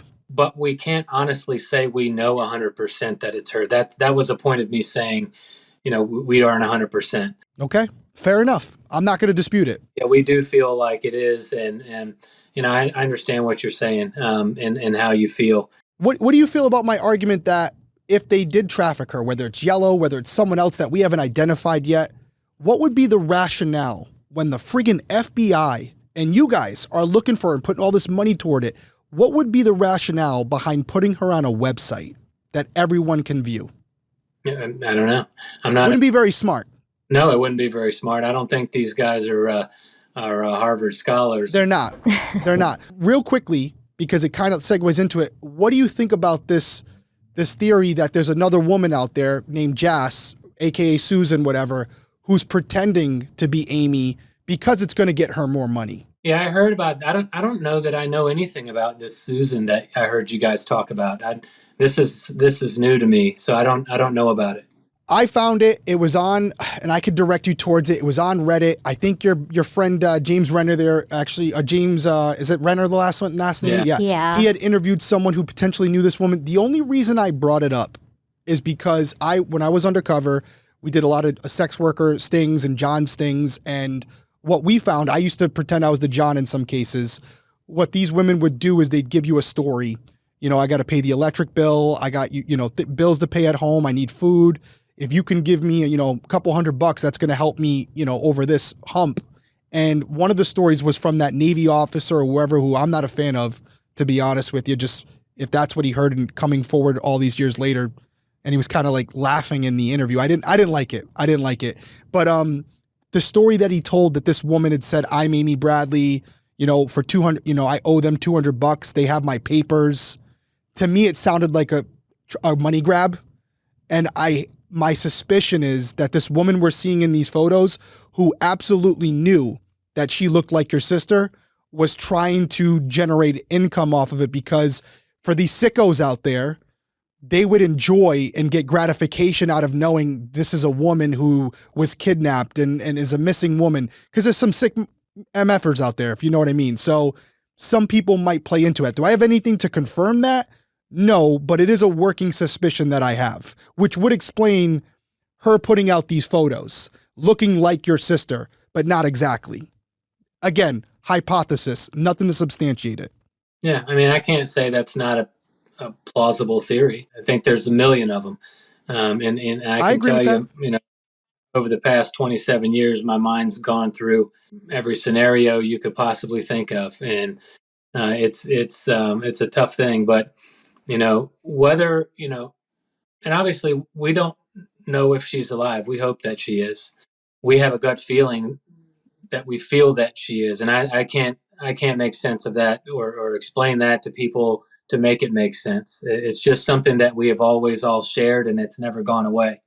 Maybe that's just the level of hope that we've lived with for 27 years that creates that feeling. I don't know, but that's the way that we feel. I don't know whether it's an intuition type of thing or whether it's just false hope. I can't tell you. When we started this whole thing, or I'll just speak for myself after the series came out, and again, it was the first time in 25 years where first time ever, everybody around the world is interested in it, and potentially the last time. So I still feel that whether or not Amy is out there or not, let's play devil's advocate and say that she's not. We're still not going to believe the jumped over, fell over, ran away theories. We still think that someone did something to her. We're still never going to stop trying to hold the people or person responsible for that accountable. And this whole thing, and I've had this feeling since we first started, depends on somebody that knows something coming forward and saying something. Because not just one person knows something. I think there are quite a few people that know something. And, 27 years is an awful long time to keep a secret. We were begging and pleading that one person out there that knows something needs to come forward. And maybe we don't find Amy. Maybe we aren't able to find enough evidence or have this reinvestigated to the point where the perpetrators are held to account. But maybe we can affect some positive change in the arena of new legislation, something that changes the way that jurisdictional laws and barriers to these sovereign countries works, to potentially try and help prevent this from happening to someone else and someone else's family. I hear your argument about this not being jazz and it's all a farce, and maybe it's someone else pretending to be her for extra money or whatever. Well, by the way, and that doesn't rule out the trafficking theory. It just means someone's capitalizing on it. That's all it would indicate. Yeah, and sure, that's possible. But, I think that it's clear in my mind the people that I think were involved in what happened to Amy did what they did, and I don't know exactly what they did, but I don't believe any of the other BS about her going in the water. We have 3 eyewitnesses that see her that morning with Yellow in the club or going up to the club and then in the club.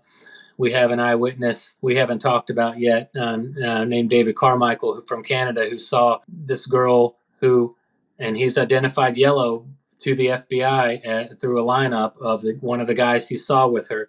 His diving partner confirmed her belly button and the gecko tattoo around her navel. David Carmichael spoke about a men's Dos Equis watch that had never been discussed or revealed in anything. It's not something we even ever thought about or talked about to any person ever. Was she wearing that watch in the video?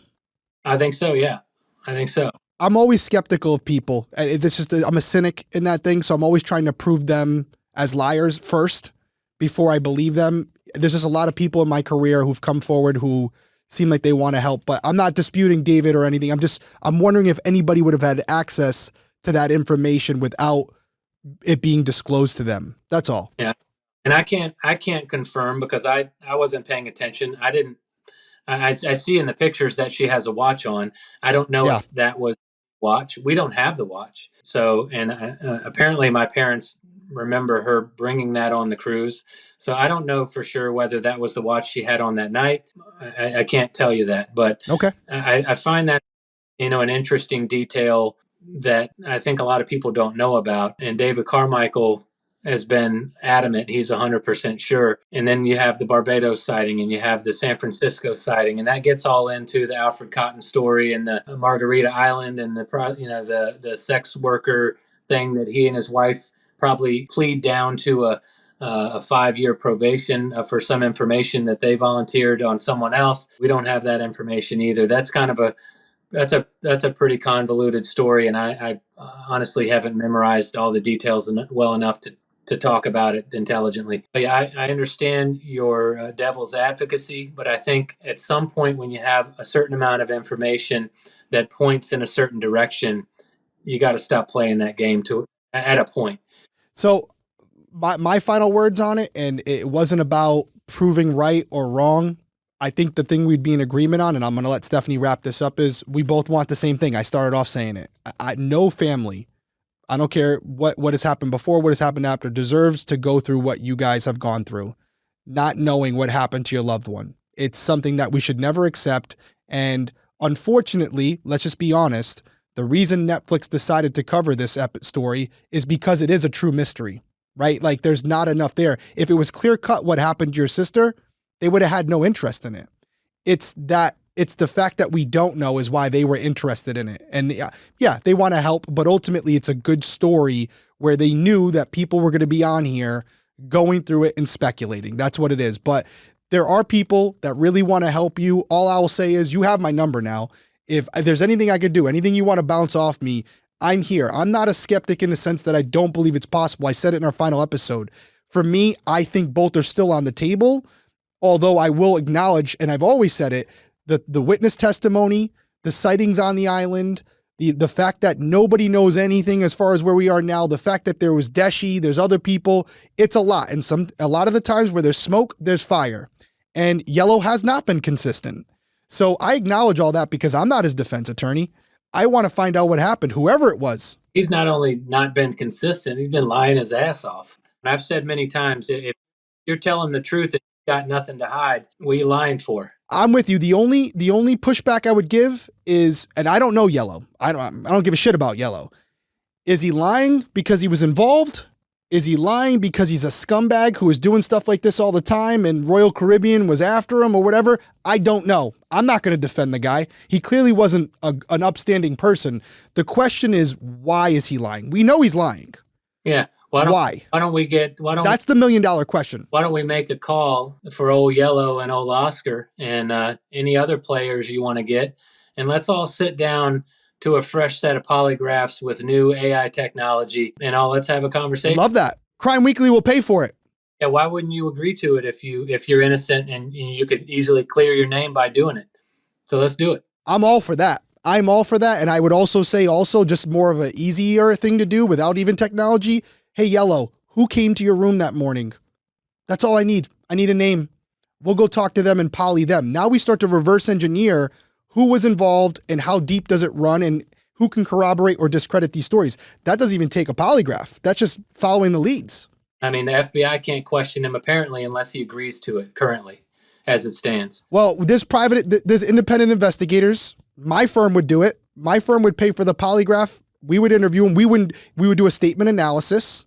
We would cover that. The floor is out there just like it was when we said, hey, if Brad wants to come on, we want to get you the answers. I don't know what those answers are going to be, but we got to get you some answers. There's no reason that we should have 900 million downloads for a show and you and your mom and your dad should be left right where you started.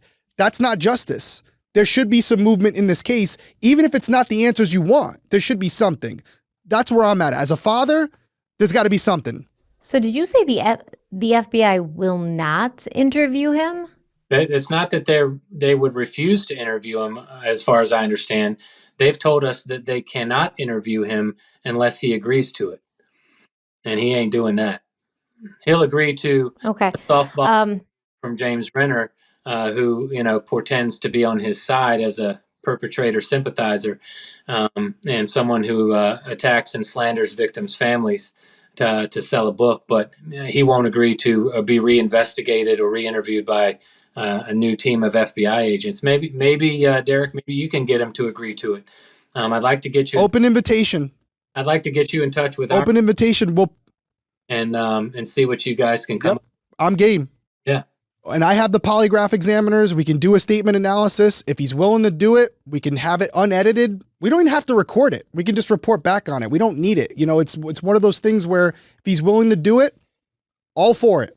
All for it. I do find it interesting that he would be willing to sit down with an investigative journalist, but not willing to be re-interviewed by the FBI. Because if this is about clearing your name and getting your reputation unsullied, why wouldn't you go the more legal authoritative route? So I guarantee you. So, James Renner's whole thing is that our family did not support or accept sexuality.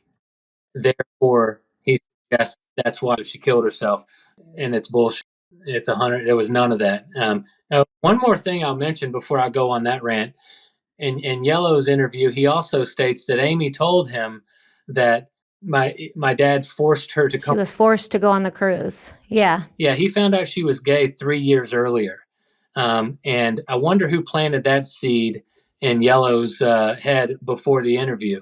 Ask yourself that. I didn't believe it because I remember Amy's friends saying she was excited to go on the cruise. That's another bold-faced lie. There's absolutely no truth to that. There was no contention whatsoever. There was no argument on the balcony. I have no idea where that stupid story came from. Dad did not. Now, he did come back up to the club to check on us. I don't know if you've seen this part of the story. Dad, he's not sure exactly what time it was. We didn't get full access to all the key card data. He thinks it was sometime between 2:30 and 3. He goes up there because I was I was dancing with a bunch of people, and apparently I started dancing with this guy's wife. I have no idea. And the guy comes up to my face, gives me crap. And I walk over to Dad and I'm like, dude, this guy just almost got me. So Dad goes to bed. We're out, 3 hours after they go in. He wakes up. We're not there. He's like, let me go check on my son. Maybe he's been beaten. in the dance club. So he comes up there, he checks on us. We did not walk back to the room with him. He did not make us come back to the room. He went back to the room by himself. We came in later. Yeah, so there's a lot of BS stories out there that people think, but well, like I said, a lot of people clicks and views, man. Yeah, but clicks and views. Getting back to Renner's whole deal, he and I think the reason that he is able to get these interviews is because he sides with the suspects, and he says, "Hey, man, I'll tell you what happened. Her family hated her because she was gay, so she killed herself. So I'm here to help you.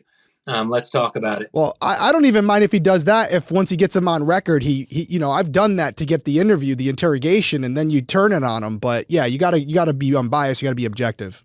Yeah, if you do any research on his pattern of behavior over time, this is his MO. It's what he does in almost every case he covers.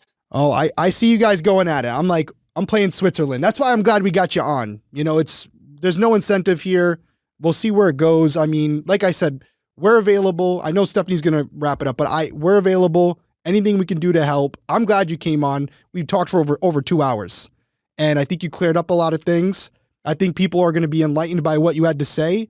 And this is what it's all about, like respectful discourse, because we're not in echo chambers. We're all going for the same goal. And it's important not to have everyone on the same path, because if you do, you're all going to come to the same conclusion, and it's not necessarily the right one. So to have a fresh set of eyes, to have an open conversation, an open dialogue, that's how you offer alternate theories and maybe alternate ideas on how to solve the problem. And maybe one of them works. That's how it's supposed to be done. Yeah. And I appreciate you, man. I don't have your background or your experience with what you do. I think you're fair with what you say. I don't have answers to some of your questions, and nor can I. But I think they're fair questions to ask. I think you got to ask all the questions. I might disagree with some of your points and some of your positions, but that doesn't mean they're not. You're not entitled to them. I respect it. Appreciate y'all having me on, and I'm happy to do it anytime. At the end of the day, both Derek and I were talking when we were having the connection issues, and you had to go and recharge your phone. We were saying how much we respect you, because I mean, we understand to a much smaller scale what it's like to be in the public eye and have people feel free to speculate on like your personal life and all of this stuff, and what you and your parents are going through with, not only losing Amy, but putting yourselves out there year after year after year in order to keep the awareness of her being missing alive. And you keep putting yourselves out there for anybody to pick apart and make speculations and say things. Like you said, people will say things and couldn't be further from the truth, but you can't combat every one of those. And these things spread around. To have the ability to come and sit and talk to us, knowing that once again, you're putting yourself out there, opening yourself up to speculation, opening yourself up to criticism, and keeping it really respectful and mature and open-minded, even if you might come in defensively. It's just, we have so much respect for you. We appreciate that so much. And so very few people in this world can understand what you've experienced and what you continue to experience. That is, it's unfortunately you have to be in this minority of people who have been through this, and not one person who's saying anything about this case or saying anything about speculations, including James Renner and Yellow, have had to go through what you're currently going through. And so it's never going to be something they can understand. We cannot understand it, but I think it's every parent, every brother, every sister's greatest fear. And you have, conducted yourself so professionally and just, really, really respectfully during this. And we do appreciate that, because we never know what to expect going into these things. We don't know you. We don't know what we're facing, but you were great. Thank you for answering our questions. Thank you for listening to our questions. Thank you for trying to be open-minded about things that I know is very difficult to even consider, because like you said, this is all the hope you have left. And so whatever we can do, whatever Crime Weekly can do. If there's new information, you want us to share it on socials. If there's a call for information and you want people to answer things, we will do that for you. Anything that we can do, because we want to understand what happened to Amy. And if she is still out there, obviously, we would like to know that too. So anything we can do to help, you have our respect. We are, we would try to do anything we could for you. And if we could get Yellow, if you know how to contact him. Well, if James does. I bet he won't give you his number, though. No, he won't. I'll tell you what. I'll say it right here on record. I'm going to reach out to him. I've never spoken to the guy before, but I don't think it's going to work, but I'll reach out to James. He's probably going to see this clip. I'll reach out to him. Yeah. I appreciate that, Stephanie. It's hard to explain to people, what our life has been like. Obviously I have a wonderful wife. I have a wonderful life. I have the best parents in the world. Life is good. I got a great job. I got a lot of, tons of friends and family. I don't want to paint a picture like I'm, huddled in a corner crying for the last 27 years. I mean, we have to live our life too. I try to be professional about it and mature about it, but sometimes I have weak moments, and sometimes some nastiness gets to me to a point where I'm not going to tolerate so much idiocy. It's tough to stay above the fray 24 hours a day when you got a bunch of morons saying some of the most vile, disgusting things that a person could say to a victim's family or about a victim's family. It's just horrible. Totally agree. But I feel like you know who you are. Oh yeah, and I've at no point ever attempted to deceive anybody. I've never been dishonest. Maybe we don't have perfect times and we're off 5 minutes or 10 minutes or something like that. And, we're not making shit up. I mean, we do the best we can. Deceiving the public by any measure helps us none. We've been as honest and as forthcoming, and I will continue to be as we can possibly be. And, people are going to think what they're going to think no matter what you do, and you have no control over that. So people are going to people. Yeah. The haters are unimportant and insignificant to what we're trying to do. And I guess I would ask for you guys' help potentially with some outreach to these islands. Curacau's been awful quiet. Barbados, we don't hear anything from those people. Aruba, everybody's like a clam over there. And I don't know whether they're afraid of law enforcement that's corrupt or cartels that work through those islands and have people on payrolls or what. I don't get it. I also think it's also tourist stuff, right? Like, these people make a living on tourism. And so if these islands start to get a black eye, people don't want to visit. Well, they got a black eye. Yeah. Yeah. So, and it's no secret. I mean, I think we all know how many billions of dollars worth of drugs go through those islands, so it's human trafficking is not a conspiracy theory. It is a very real global crisis. Unfortunately, there's a lot of children involved in it. I don't believe it's strictly female either. I think there's boys and young men that are involved in it. And people think just like they think about my story. That's dead. That stuff doesn't really happen. That happens to other people. Happens to thousands and thousands of people all the time. And if people are serious in our government about combating human trafficking, whether or not, Derek, that is what Amy fell subject to, where's the change? Where are the laws and the bills that are being passed to affect the changes? Not only to, let's say, for instance, pass a bill to require all cruise lines to maintain archived recorded footage permanently on their ships instead of having these bullshit monitoring cameras, whether that's the truth or not. Why don't we change treaties so that our government has the authority and the ability to investigate crimes that happen in a different country when they involve American citizens? Absolutely. Yeah. So let's see some change. And again, obviously, first and foremost, if Amy's out there, that's our goal, to find her. If she's not, our next goal is to hold someone accountable for what happened, because I think we all have a pretty good idea, whether we can dance around it or play devil's advocate here or there. I think we all have a pretty good idea who was involved, at least in the beginning stages of whatever happened. Where's the accountability? Where's the justice for Amy? Where's our justice? There is and hasn't been any. So if y'all can help get this message to these islands, or help us with some social media outreach to these places and these people, whatever you can think of. I mean, obviously we don't have all the ideas in the world. I can't tell you how many times on TikTok and X someone suggests something and it's like, oh my God, how did I not think of that? Yeah. Well, that's why the FBI should be more open by now with their investigation, because we could crowdsource. Yeah. I agree. And come up with ideas that haven't been come up with before. 27 years is cold. The case is cold. I don't know what kind of process you would take to sort of demand that they do, or say, maybe bring it to the Supreme Court or something. I don't know what that process is. We can look into it.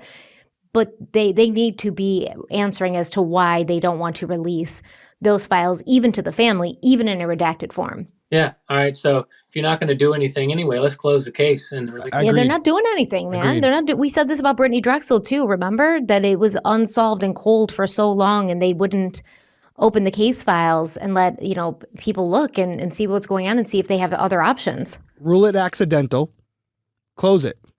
Yes. Right? Rule it an accidental death, close it, and then you guys get the access to the files. But why aren't they doing that? And I wonder if it's because there was mistakes made in the FBI investigation that they don't want to be made public. Only one way to know is if you got the reports. That's the only way. And at this point, yeah, it should absolutely be closed. They won't do it, more than likely. Which won't. Which is weird. Like to see happen. We've got some meetings coming up, and I won't share quite yet with who. I'd like to see the case closed, release the grand jury testimony, release the FBI files via FOIA request that we've made, and reopen the case with a new team. So that's kind of the ultimate goal here. We'd love to get this in front of President Trump. I know people, and I'm not trying to be political. I feel deep in my bones, the man gets things done. And if we can get it in front of him, we've been tagging Bongino and Cash Patel and all these people, Pam Bondi, relentlessly. And I don't know whether they're just not seeing it or whether they have more important things to do. But if we can get some help to make something happen, I don't think Trump gives a rip about jurisdiction laws in Grenada or Barbados. Where could people find you if they have any information they want to contact you, Brad? So first and foremost, the email Amy Bradley is missing at gmail.com. Her website, there's a ton of information on there that would save me a lot of time from some of the questions I have to answer repeatedly at amybradleyismissing.com. The tip line via telephone is 804-789-4AMY, which is 804-789-4269. And then, my X page is at BRAD5 Bradley, BRADLEY. So BradRad5 Bradley. And then my TikTok is at Amy Bradley is missing. There's a YouTube page where I did some TikTok lives. It's called at Amy Bradley is missing on YouTube. You can find, now I'm still trying to figure out how to work TikTok. So likewise, right there with you. But on X, I've posted every single interview I've done, posted a lot of additional information and documents and pictures and all kinds of things. And I wish people would take the time to kind of pour through that. I think it proves a lot of points. And people just go on what they hear around the rumor mill on TikTok and all these videos that are wrong a bunch of times. Go check out Stormy C_spirit on TikTok. That dude's money. He's done some really good videos, really accurate things. That's the TikTok you sent me. Yeah. I've seen him a few times. Much more so than I've seen a level of accuracy on other people's information they're putting out. Not that there aren't other good people doing things, but it's I appreciate your offer to help. I'll be in touch with you. Anything I of anything you come up with, please. Well, I'm going to reach out to James Renner. I don't know him personally. I don't know if he'll respond to me, but I think that'd be the starting point, because what I would like is the name of the person who woke Yellow up. Yellow, it depends on which interview you go to, because all his interviews tell different bullshit. So he's got The one with Renner, he says the hotel manager called him. We have a crew list. I can tell you who the hotel manager is. That's who called him. I don't know who he claims came to his room on the CNN interview. I don't know who Oscar is That saying. CNN interview was like 2015 as well, by the way. I don't know who Oscar is claiming came to his room. Security came to their room at 3 to 4 a.m. A hotel manager called Yellow at 7 a.m. Now at 6 a.m. 10 years ago, someone came to their room again. So, Derek, Stephanie, they're clearly lying multiple times, and we can prove every one of them. And their time discrepancies aren't minor; they're like glaringly, obviously false. Oh, for sure. I mean, we pointed that out in the last episode. It's like, all right, 2.5 hours. Where the hell were you? Yeah, something's not passing the smell test for sure. So I'll reach out with that. Derek, she didn't fall over. She didn't jump over. If she ended up in the water at any point, whether it was at that island or whether they hit her and dumped her on the way to St. Martin, someone did something, and those two guys are the key to it, and the closest you're going to find to who's responsible for this. But again, I'm going to go back. I can send you pictures of those water level doors. I swear to you, that morning there was a lot of activity on the backside. That whole dance entourage that came on the boat in Aruba, there was a large group of people. All right, where do those people go? And you'll see in Stormy's video, he talks about downline. It was like a dance troupe, like a dance troupe. It was fire jugglers, it was whatever. All the people that came on to perform, they weren't of the ship's employee and they weren't passengers. This big entourage of people came on the boat on Aruba. Now, where do they get off? They get off during that downline disembarkation on the backside via ferry, those back doors. When I saw that happening, I saw vehicles with men standing over on the land. I saw boats. I saw jet skis. I saw mid-sized boats. I saw them remove large containers. I saw them deliver all kinds of things. And I'm standing there watching it. I mean, I could have watched the boat Amy was taken away on. Oh yeah, we talked about it in episode 1. Plenty of opportunity. If you wanted to smuggle somebody off the boat, you definitely could. Oh yeah. Yeah, and people think she walked off or they took her off the gangplank on the taxi side. That didn't happen that way. No shot. She walked off the boat. And I'll close with this. Yellow went up that elevator with Amy. He was seen. He was seen coming off the elevator in the disco by a third eyewitness that testified in the grand jury.